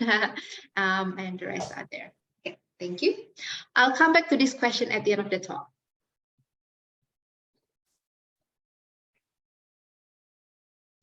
All right, so I'm going to be talking about endocrine hypertension, and tonight I'll focus on the adrenal diseases. I'm not going to talk so much about the hyperparathyroidism and the thyroid disorders because patients with those conditions usually present with other symptoms rather than hypertension. So I will focus on the primary aldosteronism, Cushing syndrome, and pheochromocytoma. And those diseases, reflect pathologies in the adrenal gland. So we've got the adrenal medulla in the middle, which produces catecholamines and your metanephrines and adrenaline. And then there is the zona reticularis, which produces the adrenal androgens, the zona fasciculata, which produces the glucocorticoids, your cortisol. And finally, in the outer part of the cortex is the zona glomerulosa, which makes the mineralocorticoids or the aldosterone. So first, I'll talk about primary aldosteronism, also known as Conn syndrome. So this disease is characterized by an autonomous aldosterone secretion by either one or both of the adrenal glands. This leads to sodium and water retention in the kidney and vasoconstriction, leading to hypertension and in some cases hypokalemia. About 1 in 3 patients with Conn syndrome have hypokalemia. So keeping in mind that the majority of them do not have hypokalemia, but it is a feature in 1 in 3. Because of negative feedback, renin is suppressed, and so aldosterone production is not controlled by angiotensin II. So how common is PA? Well, studies from around the world have found that the prevalence is actually between 5 to 10% amongst hypertensive adults in primary care. We've done a study in Victoria involving GPs around Victoria and found that PA was present in 14% amongst treatment-naive hypertensive patients in the primary care. And PA is more common in certain groups of patients, including those with resistant hypertension, adrenal lesion, hypokalemia, obstructive sleep apnea, or those with family history of PA. Now, in referral centers or tertiary care, the prevalence is even higher, up to 30%. Now, if we consider the fact that 6 million people in Australia have hypertension, and if we take a conservative estimate of 5% of them having PA, that will equate to about 300,000 people around the country having this disease. But we don't hear very much about Conn syndrome, do we? And that's because it is a substantially underdiagnosed condition. So we conducted a survey again of the GPs in Victoria, and we found that less than 0.1% of hypertensive patients have a diagnosis of PA. So that's what is being detected in real life versus the 5 to 10%, up to 14% actual prevalence if you actually look for it. Okay, and this is not just in Victoria. There was another data set. Some of you may be familiar with the Beach data set, which collected data from GPs all around Australia over a period of 16 years. I think there were 1.5 million patient GP encounters captured in that data set, and there were only 57 recorded cases of Conn syndrome. So certainly underdiagnosed. So why is it important to think about PA and diagnose it? Well, this was a meta-analysis published a few years ago, comparing patients with PA, shown in the blue bars, and patients with essential hypertension, shown in the orange bars. And the two groups were matched for their age, sex, body mass index, and blood pressure. Okay, and as you can see, despite being matched for all those features, including the blood pressure, patients with PA had higher risks of having stroke, coronary artery disease, atrial fibrillation, and heart failure than essential hypertension for the same blood pressure. And effective treatments are available if we do diagnose it with either adrenalectomy for patients with unilateral PA, or with mineralocorticoid receptor antagonists such as spironolactone or eplerenone in patients with bilateral PA or patients with unilateral PA who are not suitable for surgery. Chris mentioned earlier about finerenone, which is a newer mineralocorticoid receptor antagonist used in the treatment of diabetic kidney disease. And we are hopeful that one day someone will do the study in patients with PA so that we can have another option. We also know that younger age and shorter duration of hypertension are both associated with better cardiovascular outcome following treatment. And so timely diagnosis is really important. Now, this is the diagnostic algorithm for PA provided by the US Endocrine Society. It looks fairly complicated, so I have simplified it, okay? There are 3 steps: screening, confirmation, and subtype classification. In practical terms, in the community and general practice and primary care, all you need to worry about is probably the screening, and then the confirmation and subtype classification are usually done in tertiary centers or by endocrinologists. Okay, so screening test involves a blood test to measure the aldosterone, renin, and the ratio on a peripheral blood test. And aldosterone to renin ratio greater than 70 is usually considered abnormal. Now, renin and aldosterone are both covered by Medicare, cost about $25 each. So it's not an expensive test. However, renin and aldosterone can unfortunately be affected by a lot of medications, salt intake, and posture. So this table provides a summary of medications and factors that can affect the measurement of aldosterone and renin. In particular, all of the commonly used antihypertensives, including diuretics, dihydropyridine calcium channel blockers, the ACE inhibitors, and angiotensin II receptor blockers, can all cause a false negative result. Conversely, medications like beta blockers, the central agonists, and the oral contraceptive pill can cause a false positive ARR. So this is a list of medications that are less likely to affect the ARR, okay? And in an ideal scenario, patients would be taken off their interfering antihypertensives and be put on one of these non-interfering agents before having their ARR checked. And if a patient is on diuretics, including a spironolactone, those generally need to be withheld for at least 6 weeks. Other antihypertensives, such as the ACE inhibitor, beta blocker, and calcium channel blocker, just need to be withheld for 2 weeks. Now, having said all that, doing this medication switching is not always feasible in, in our practice. So if it is not possible to do the medication switch, my suggestion is, if you suspect someone may have a primary aldosteronism or they have resistant hypertension, it is worthwhile just checking the aldosterone and renin anyway, even without the medication switching. Patients with the florid PA and the severe disease will still have an abnormal result, no matter what medication they're on, okay? You may miss the milder cases, but I think doing some screening tests and doing the blood test is better than not testing at all. All right, and if you do decide that you want to go through all the medication switching, there is a guideline available on the Endocrine Society Australia website, which tells you what medication causes what and which medications can be used during this screening stage. All right, so once you do the screening, it is abnormal if the ratio is greater than 70. The next step is confirmation. Now, confirmation, there are several ways to do that. The most common method used in Australia is the saline suppression test.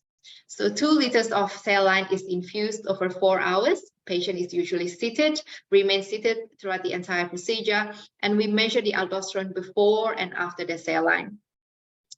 So if the aldosterone remains elevated, that would confirm the diagnosis of PA. And the threshold varies center by center. In Melbourne, the most commonly used threshold is aldosterone greater than 170 picomoles per liter. All right, so if PA is confirmed, the next step is to find out whether they have unilateral or bilateral disease.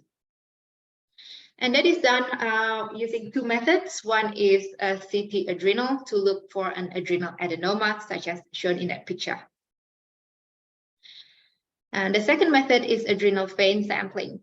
Now, again, this is something usually done in a tertiary center, unfortunately with somewhat limited availability, depending on where you practice and where the patient is located. But essentially, an adrenal vein sampling is performed by an experienced interventional radiologist.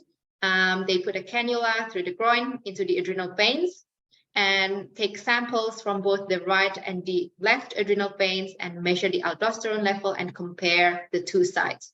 The reason we do an adrenal vein sampling, there are 2 reasons. One is that a lesion seen on an adrenal CT doesn't always mean that it is the cause of the problem.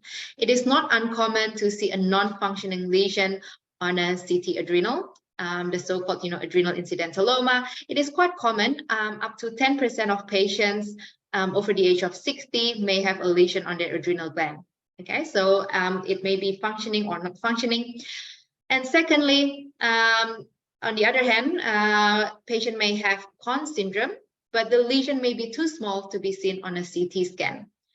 So generally CT is done just to make sure that we're not missing an adrenal carcinoma or something really big and nasty. But before we actually do an adrenalectomy and remove a patient's adrenal gland, usually an adrenal vein sampling is needed. There are a few exceptions to the need for adrenal vein sampling, but in general, this is a better test than just a CT scan. In terms of treatment, patients with unilateral PA, who makes up about 1/3 of the cases, can have their adrenal removed using a posterior retroperitoneoscopic approach shown in the diagram there. It should really be done by an experienced endocrine surgeon, and usually patient only needs to stay 1 night in hospital. Patients with bilateral PA or patients with unilateral PA who are not suitable for surgery, probably makes up about 2/3 of the cases, get treated with medication. So the first-line medical therapy we have available is spironolactone. The dose that is needed to control PA really varies. Some patients respond to a dose as low as 25 milligram daily, and other patients need 100 or 150 milligram a day.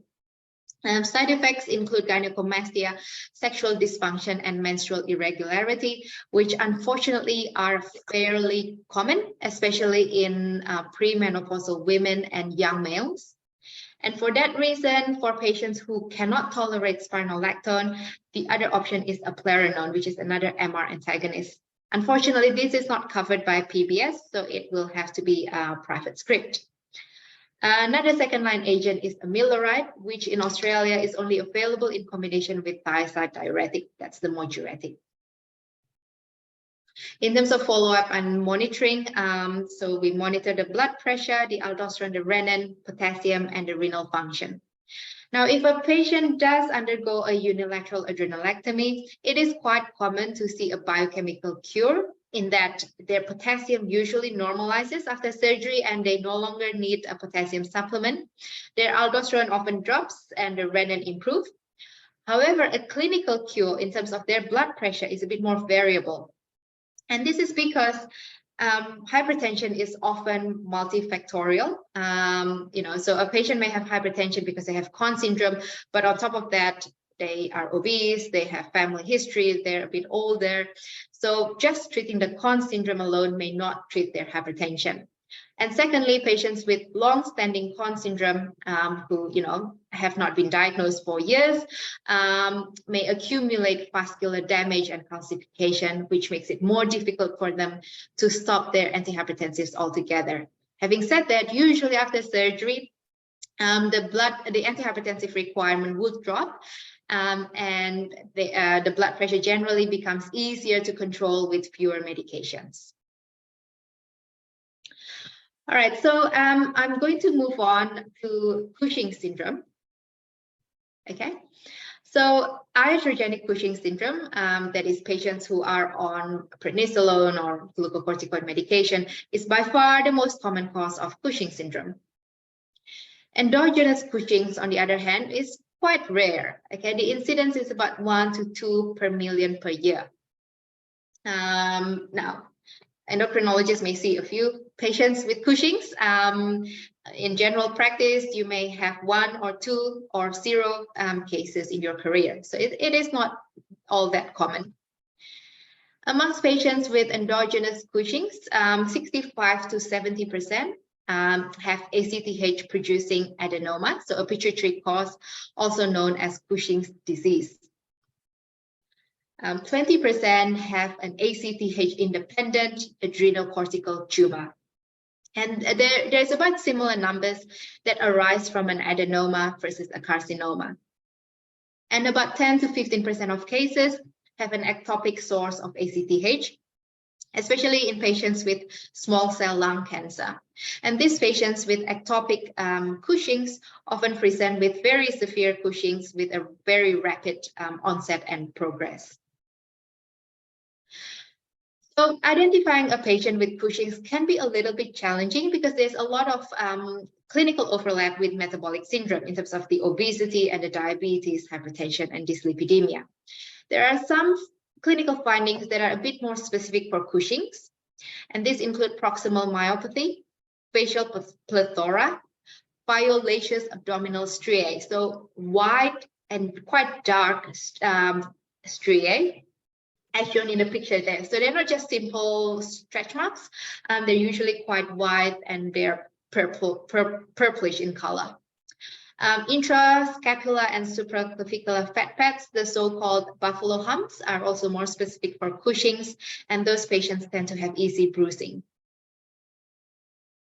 Now, the systemic effects of Cushing's include diabetes, hypertension, obesity, and sleep apnea. Don't forget the osteoporosis and the minimal trauma fracture. If you have a patient who is quite young and they have osteoporosis and they break their bones, don't quite know why, think about Cushing's. Patients with Cushing's are also at increased risk of having venous thromboembolism, stroke, myocardial infarction, and infection because of the immunosuppression effect. So there are several screening tests to choose for Cushing's syndrome. You can measure the 24-hour urinary free cortisol, keeping in mind that this is not so reliable in patients with chronic kidney disease.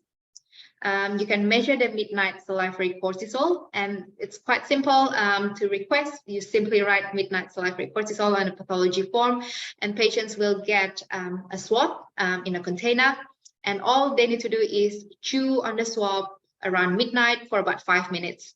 Make sure that they don't drink, eat, smoke, or brush their teeth about 30 minutes before collection. And then after chewing on the swab, they put it back in the container and send it back to pathology the following day. You can also do an overnight 1 milligram dexamethasone suppression test. So you prescribe them and ask them to take 1 milligram of dexamethasone at midnight and check their cortisol the following morning between 8 to 9 a.m. So if the cortisol is below 50, that is normal. More than 140, it is abnormal. Between 50 and 140 is a bit of a gray area and suggests a possible autonomous cortisol secretion. Late night serum cortisol is another way to screen for Cushing's, although this is not really practical in the community. Can be done if a patient is in hospital as an inpatient. Now, morning cortisol has very limited utility to screen for Cushing's. Cortisol has a diurnal pattern. It is meant to be high in the morning. It's hard to gauge, how high it should be. So morning cortisol is not all that useful to screen for Cushing's. And in general, the recommendation is to, whichever screening test you choose, to measure it at least twice. Okay, and that's because patients can have mild disease, or they may have fluctuating disease, and if you just do it once, you may miss it. And yes, the screening tests for Cushing's are on Medicare, so patients can be billed for these tests, to answer the question on the Q&A.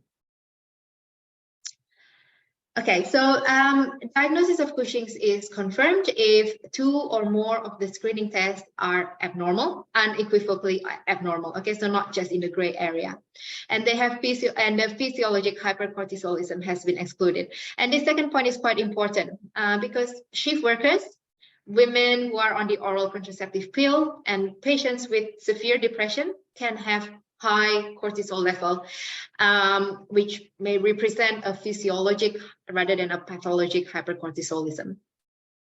So once you diagnose Cushing's, the next step is to measure the ACTH to see if it's an adrenal versus pituitary or ectopic source, and then a high-dose dexamethasone suppression test to differentiate between pituitary and ectopic source of ACTH-dependent Cushing's. But by that stage, you probably will refer the patient after the screening test. And then the next stage is then an imaging, either the pituitary or the adrenal gland, or looking for an ectopic source. Renata, sorry, before we move on, there was a question around the Cushing screening tests. Are all screening tests for Cushing's available on Medicare, was the question from Dr. Yes. Khan. Yeah. Yes, they are. So they can be bulk billed for your patients. Yeah. Thanks so much. Yeah, and then moving on to pheochromocytoma. Okay, so most patients with pheo present with hypertension, which may be worsened by the use of beta blocker. FeO, again, is not all that common. The prevalence is about 0.5% amongst hypertensive patients, in contrast to 5 to 10% of primary aldosteronism in hypertensive patients. Now, in medical school, we learn about the classic triad of episodic headache, sweating, and tachycardia. But that combination of symptoms is really only found in about 25% of patients with FeO. So for the majority of them, they may not have any symptoms apart from hypertension. FeO nowadays is also detected in patients who have adrenal incidentalloma, and as part of the workup for that incidentalloma, they have the screening test for FeO. And very importantly, I guess over the past few years, there are more cases detected due to screening, active screening and surveillance because of a family history. So patients who have a family history of MEN2 or von Hippel-Lindau, for instance, will be surveyed for FeO. There are two main screening tests for FeO. One is the measurement of plasma metanephrines and norepinephrines, which have high sensitivity and specificity. You can also measure the 24-hour urine metanephrines, which are also sensitive and specific if collected accurately. Now, keep in mind that the metanephrines, the catecholamines, can be increased at times of acute illness, so don't test when they are unwell. And keeping in mind also that, like testing for aldosterone, metanephrines can also be affected by medications. And several medications like the tricyclic antidepressants, other antidepressants and psychoactive agents, prochlorperazine, levodopa for Parkinson's, and any drugs containing the adrenergic receptor agonist, such as decongestants, can cause a false positive result. So if possible, stop those medications at least 2 weeks prior to testing, if safe to do so. I should also mention that in an ideal scenario, measurement of plasma metanephrines should be done through a cannula rather than a venipuncture. It should be done in a fasting state and asking patients to avoid catecholamine-rich food for 24 hours prior to testing. So that's food like coffee, tea, chocolate that has a lot of catecholamines. And the reason I say that is because it's not uncommon to get a referral for patients with a slightly high norepinephrine level. Okay, so the upper limit, the reference range of norepinephrine in most labs is around 900 or 950. And it's not uncommon to see patients referred with norepinephrine of around 1,100, 1,200, 10%, 20% above the upper limit of range. And usually if you repeat the test in the ideal testing condition that I mentioned just now, quite often it will come back into the normal limit.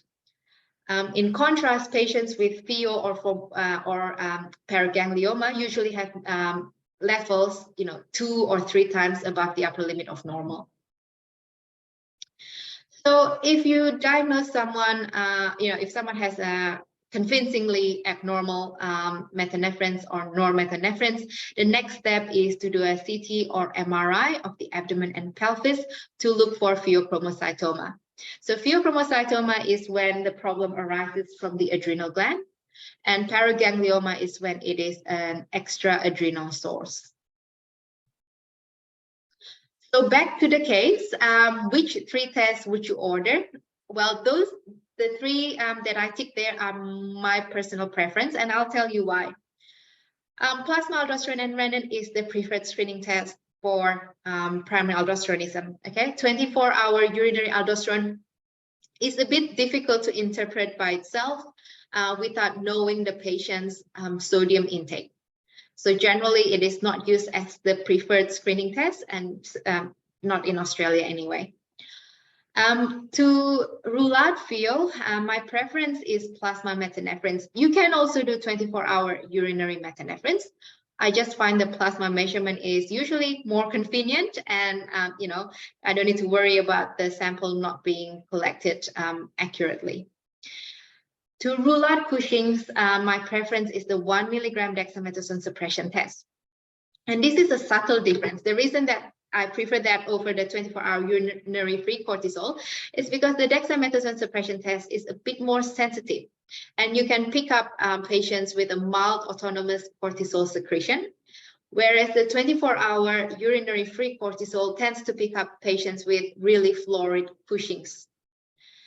So for that reason, I prefer the guidelines actually recommend the dexamethasone suppression test in patients with an adrenal incidentalloma or an adrenal lesion.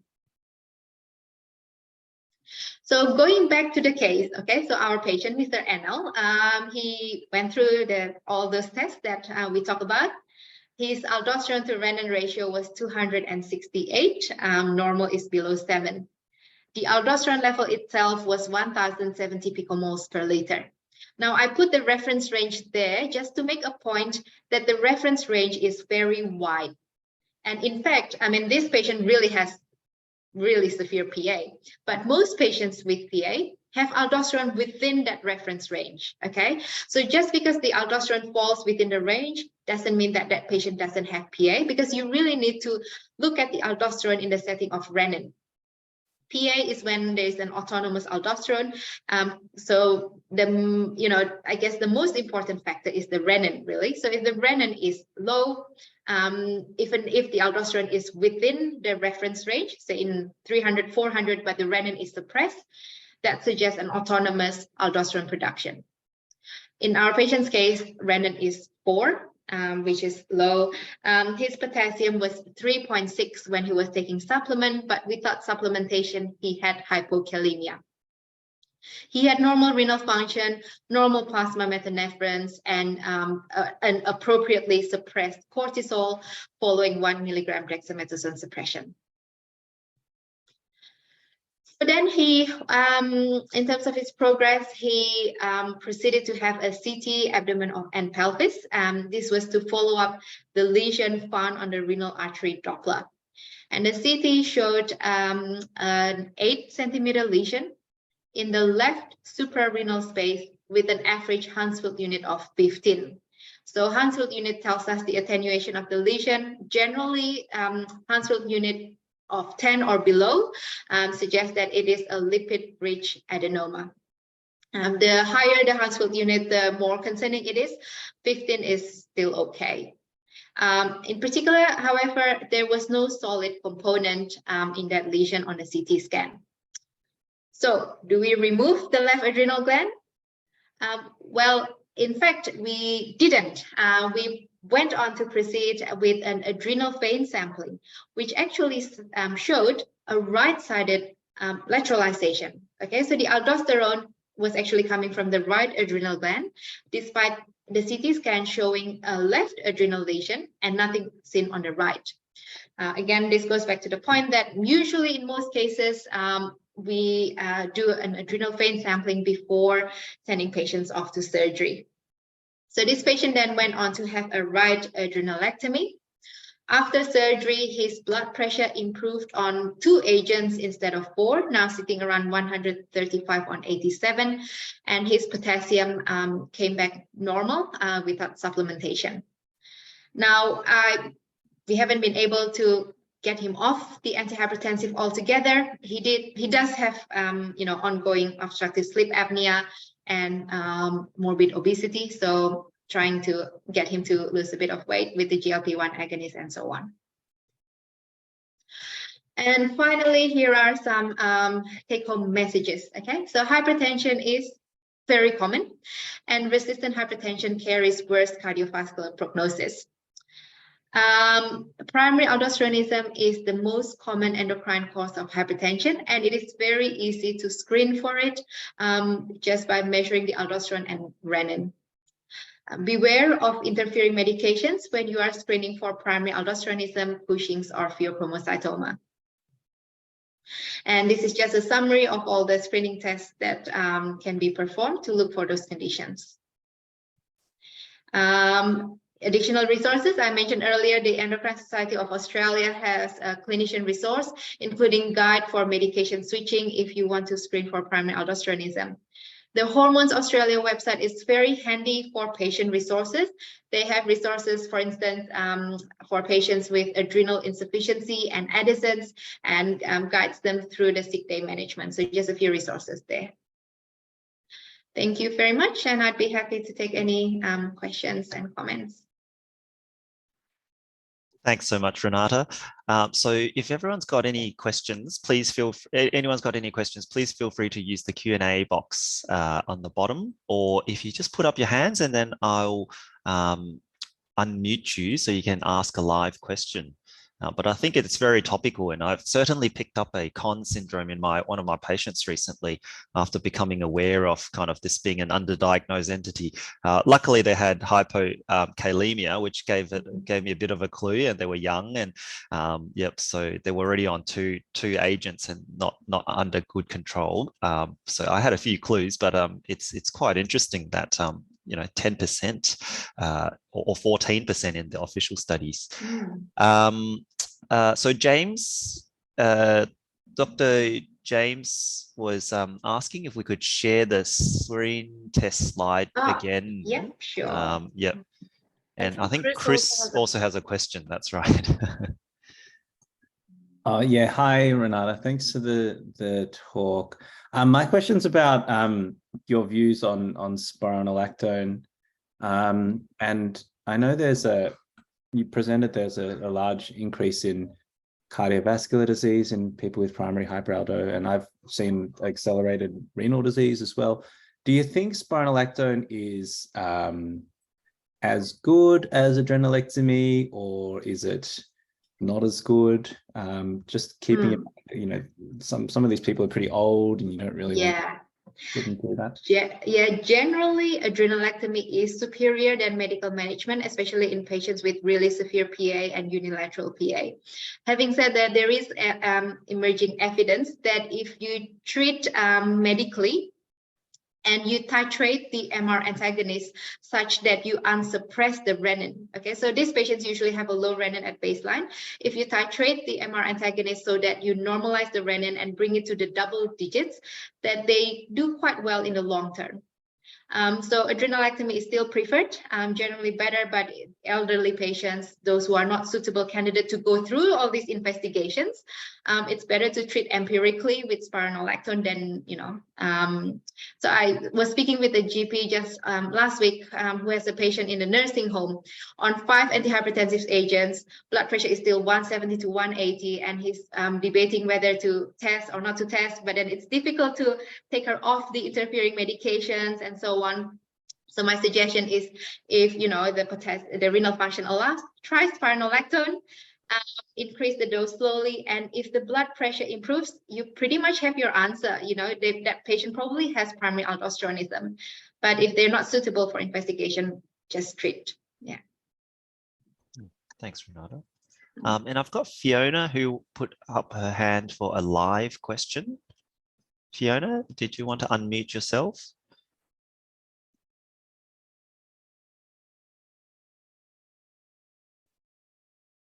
Oh, no, maybe it was an accidental hand.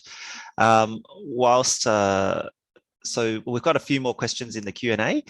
So Zena, can you explain again about adrenal vein sampling test? Yeah, so it's a day procedure done by interventional radiologists. And what they do is they put catheter through the femoral vein into the adrenal veins on both sides and take samples from both the adrenal veins to measure the aldosterone. So a bit like doing an internal blood test.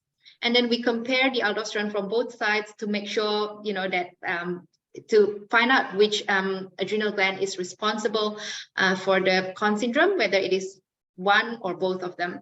Now, having said that, adrenal vein sampling is a very, it's not a straightforward procedure. The left adrenal vein is pretty easy to cannulate, but the right adrenal vein can be quite tricky because it comes off at an angle from the inferior vena cava.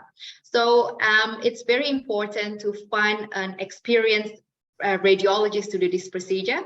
And unfortunately, availability is somewhat limited depending on where you live. But yeah, the success rate in general for an adrenal vein sampling is about 50%. So it's not great, but if you go to somewhere with a very experienced radiologist, the success rate is about 95%. So yeah, makes a big difference. Thanks, Renata. And Mina's asked about kind of, I guess, a strategy for screening in general practice, basically due to kind of our tight time frame in terms of our consults? So like I said, I mean, in ideal scenario, you get rid of all these interfering medications and do this and that. But I think doing some testing is better than not testing at all, because even in the presence of those interfering medications or factors, you may still catch the ones with this more severe disease if you test. So for Conn syndrome, it's really just the aldosterone to renin ratio, PO, plasma metanephrines, Cushing's. Depends, if you don't want to prescribe the 1 milligram dexamethasone and having to explain to patient how to do it, 24-hour urine cortisol or the midnight salivary cortisol is very easy. All of them on Medicare, and yeah. Thanks for that strategy. That I might steal that one. And Anthony's asked about minoxidil. Is there a place in treatment in PA? What is the current research? Not that I have heard of. Yeah, so not for PA. Yeah. So James has asked, is there a time limit for doing the midnight dex suppression test? Any time when it is too late in the day? Generally, we want it around midnight and a blood test about 8 hours afterwards, so 8 to 9 a.m. Now, there are patients who metabolize dexamethasone differently, okay? And they metabolize dexamethasone a lot sooner. But in general, to keep it simple, dexamethasone at midnight, blood test the following morning between 8 to 9 a.m. is the easy and simple. So, yeah. Thanks.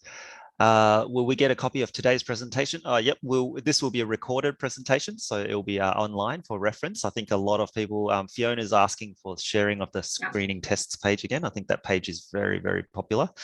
So maybe we might, Nazia, if we could kind of share that actually directly, that might be good.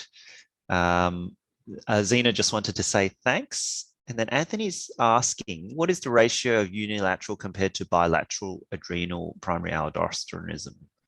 In general, about 30% unilateral, the rest bilateral in general. Depends on how, varies center by center a little bit, but roughly there. In places where you don't screen for PA and only wait until, they become very obvious, then the unilateral is overrepresented, because the unilateral PA patients usually have a more severe disease, so they're more likely to have hypokalemia, really bad cardiovascular disease, and so on.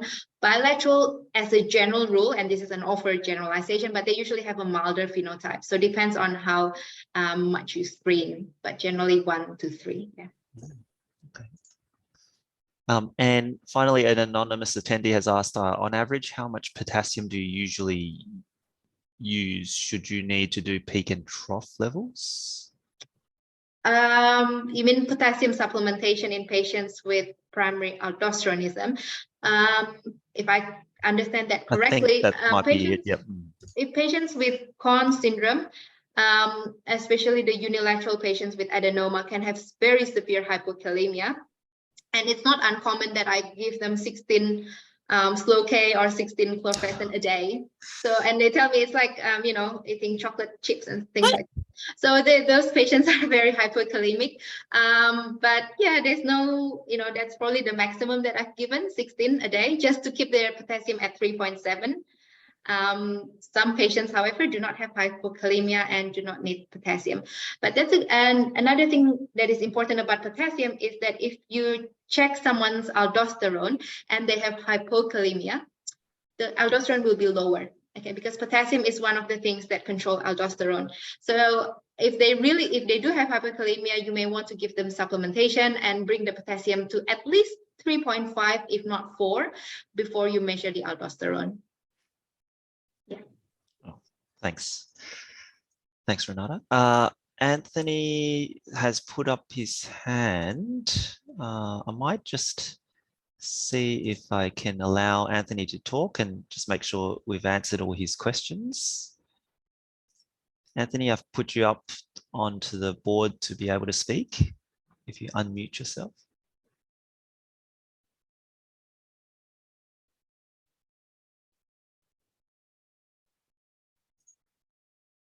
I think we did answer a few of Anthony's questions, but I was just wanted to check whether he was still wanting to chat. All right. Well, any other final questions? Thanks so much, Renata. I learned quite a lot with that, and I'll definitely be looking for more patients of mine who presumably have, well, in particular, primary aldosteronism that I haven't picked up yet, given the statistics. So, Great. actually, we've Thank got oh, yep, yeah, it's people saying thanks, and yep. So, thank you so much for tonight. I'll put up the post questionnaire now. Sorry, I'll just send that in the chat. So basically, the post questionnaire, as we mentioned before, it's about recording the.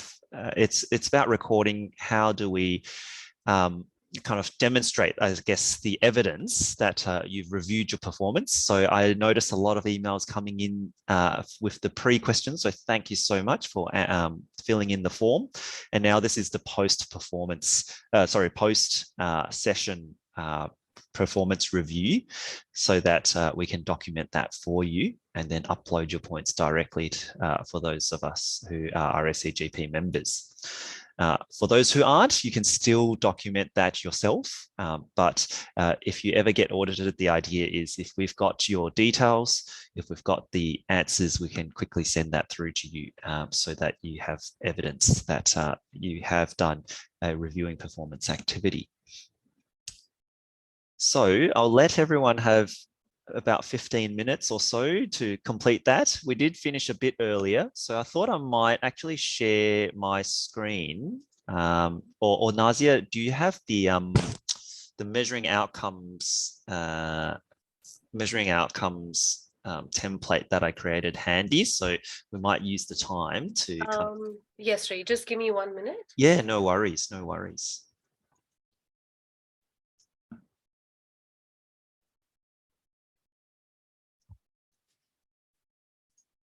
Otherwise, I can quickly bring it up. Yep. So the link for the post-session review is in the chat. And what I might do is just run everyone through that this template that I created and that Nazia will send out to all our registered CPD attendees. So this is a mini audit that's based a lot on what the RACGP have put together about how to conduct a mini audit. So with any mini audit or any audit, basically you're aiming to systematically review your clinical practice, your work practices, or even practice performance against best practice guidelines or standards. Now, sometimes there is no evidence and you're really just reviewing against guidelines. But the idea is that you should kind of reflect on how your practice, whether it be clinical or just operational practices, compare to best standards. So because we talked about SGLT2 inhibitors today and diabetic kidney disease, I've put together a clinical mini audit template for everyone to follow to look at their patient population together with your practice colleagues, or maybe just setting up a peer group with other colleagues. As I mentioned, it doesn't have to be your GP specialist colleagues. It could be your non-GP specialist colleagues in a rural setting, if you're all interested in meeting your 5 hours of measuring outcomes. So first of all, the first stage in any audit is define why you're doing the audit. So ideally, you reflect a little bit about why this is important. So in the pre-audit reflections kind of sample template that I've done, I've written that new evidence suggests SGLT2 have cardiovascular benefits, renal benefits, and I wonder how this evidence might be applied to my diabetic patients to benefit them. And so working together with your team, whether it be clinical or non-clinical sometimes, you can get some help from your non-clinical team members, like your practice manager. You set a series of achievable audit aims. First of all, find out how many diabetic patients with cardiovascular disease or at high risk of, or who have CKD, who are not already on SGLT2 inhibitors. Then you might say, of this group, how many might benefit from an SGLT2 inhibitor or an indicated alternative such as a GLP-1 receptor agonist, which we've heard, SGLT2 is preferred in diabetic renal disease, but sometimes for whatever reason, we may need to opt for GLP-1. And 3, identify the group of patients to flag and recall for a clinical review and then a discussion with them about their medication alteration and commencement. And then you need to assign some roles. So you might assign that actually you'll get the diabetes nurse in your clinic to lead the audit and kind of push the GPs with the data, because sometimes as busy GPs, we know we don't have the time sometimes to do some of these audits. We need someone to hand feed it to us. And so we need our nurse to kind of give us 20 patients that we need to recall and kind of have the discussion, which I find, is make use of your clinical team members who have so much value to add. So in stage 2, the question is, okay, you've established why you want to do it and roughly what your aims are. Well, how do you do it? Because you need to establish a good method before you actually start anything. So you need to, I've done a sample method using a table format because I like tables and I like dot points. So first of all, you need to kind of select the guidelines and standards which you will audit against. So remember, an audit is always against some kind of best practice.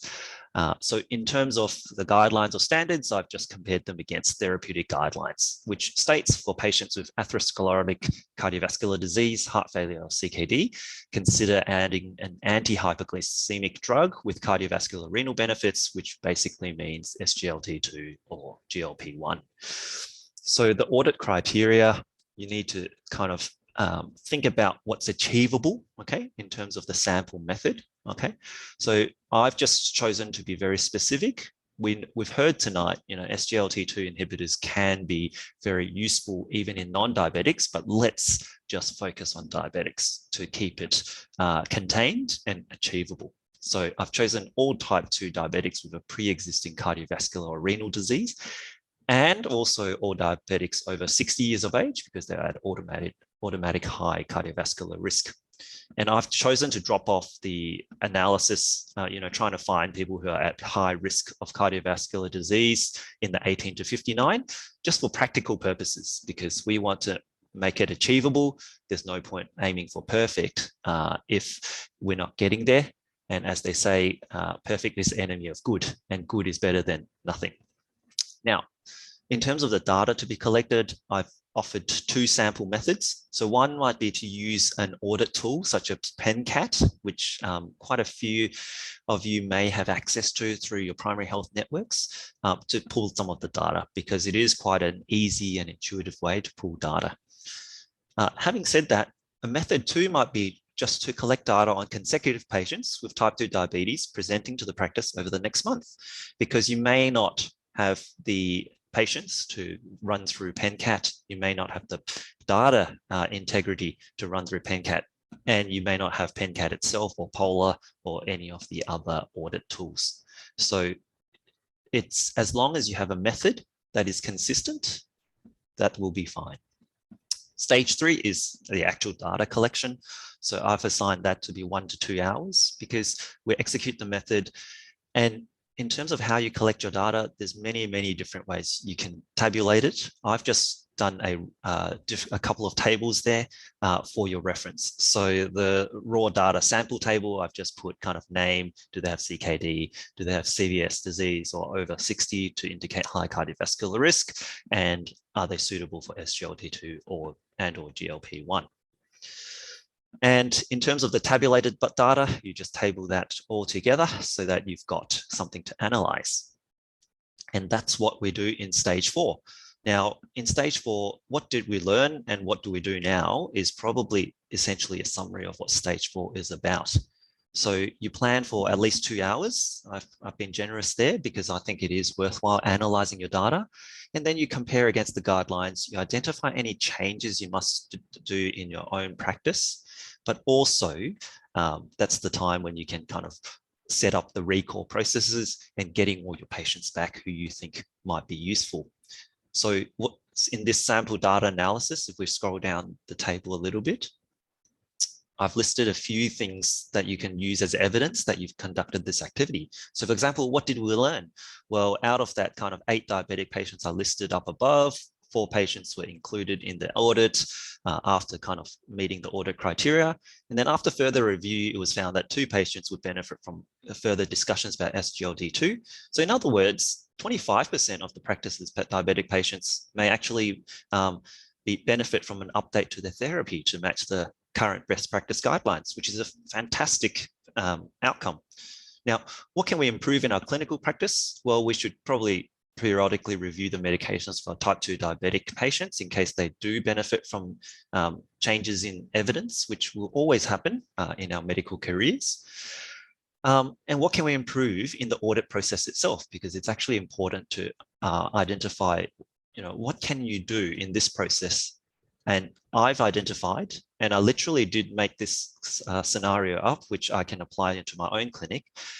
Well, I forgot to collect data on how many diabetic patients who were already being treated. So it would be nice to know actually how many patients were already treated to best practice guidelines. And that can be very reassuring to know the absolute numbers of those who already met the criteria. So the next steps are to ask the diabetes nurse or the admin team to recall the patients identified. And then that moves on to stage 5, which is an optional extra in that the first 4 stages are what we call a mini audit. And stage 5 is a full audit where you have a monitoring plan to monitor how well you're doing in terms of the changes that you identified. And then also a sustainment plan. How do I sustain these improvements on an ongoing basis so that the work here is not wasted and we keep improving our clinical practice?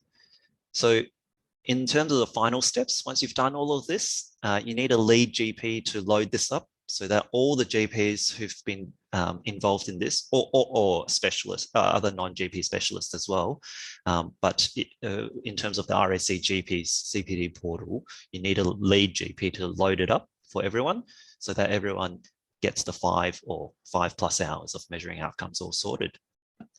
Now, I've included in this an appendix where you can just use what I've done and just modify it for your own purposes and run this audit yourself, or this mini audit.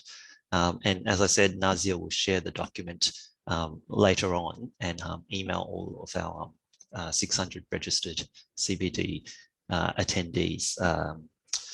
So given that I've run through all of that, I'm happy to answer any questions because this is quite new and mini audits is not something that we do in general practice. And I have come up with this in the context of general practice. So if you spot any mistakes, please let me know in terms of the way I'm going about it. But I think this is an achievable and a great way of meeting our 5 hours of measuring outcomes. I'll be coming up with more of these templates over the next, 9 more months. So I aim to release 1 a month. The next one will be a PDSA or quality improvement cycle because we can use quality improvement in non-clinical matters. For example, improving our waiting times so that patients are more satisfied. We get a bit of a better rapport with the patient during our consultation with them. So that would be a PDSA cycle that we can run through as well. But if there's no further questions, I might just make sure I put through the link again. Oh, Fiona, you've put your hand up. Yes, you're very helpful. So I was wondering whether or not you can give me your email so I can learn from you. Put it that way. Sure, no worries. I'll put that in the chat again. But the template that Nazia will send out will also have my contact details there. But yeah, feel free to also send me any suggested templates as well. Okay, so James has asked, do you have any suggestions as to relevant audits for deputizing after hours medical service? There's little contact between the locums, so any suggestions as to audit topics would be welcome. Yeah, absolutely. Look, I think the easiest way in terms of an audit in that setting, and I have done after hours deputizing a long time ago, I would suggest would be a consecutive audit. So you might audit, say, a month's worth of patients, and you will need to consider, what sort of patients you see.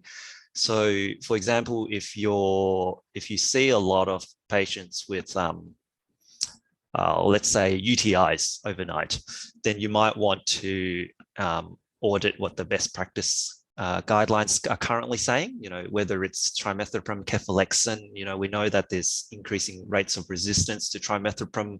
I'm pretty sure though that the current guidelines still recommend trimethoprim, but I must say I'm a cephalexin person, just due to the rising rates of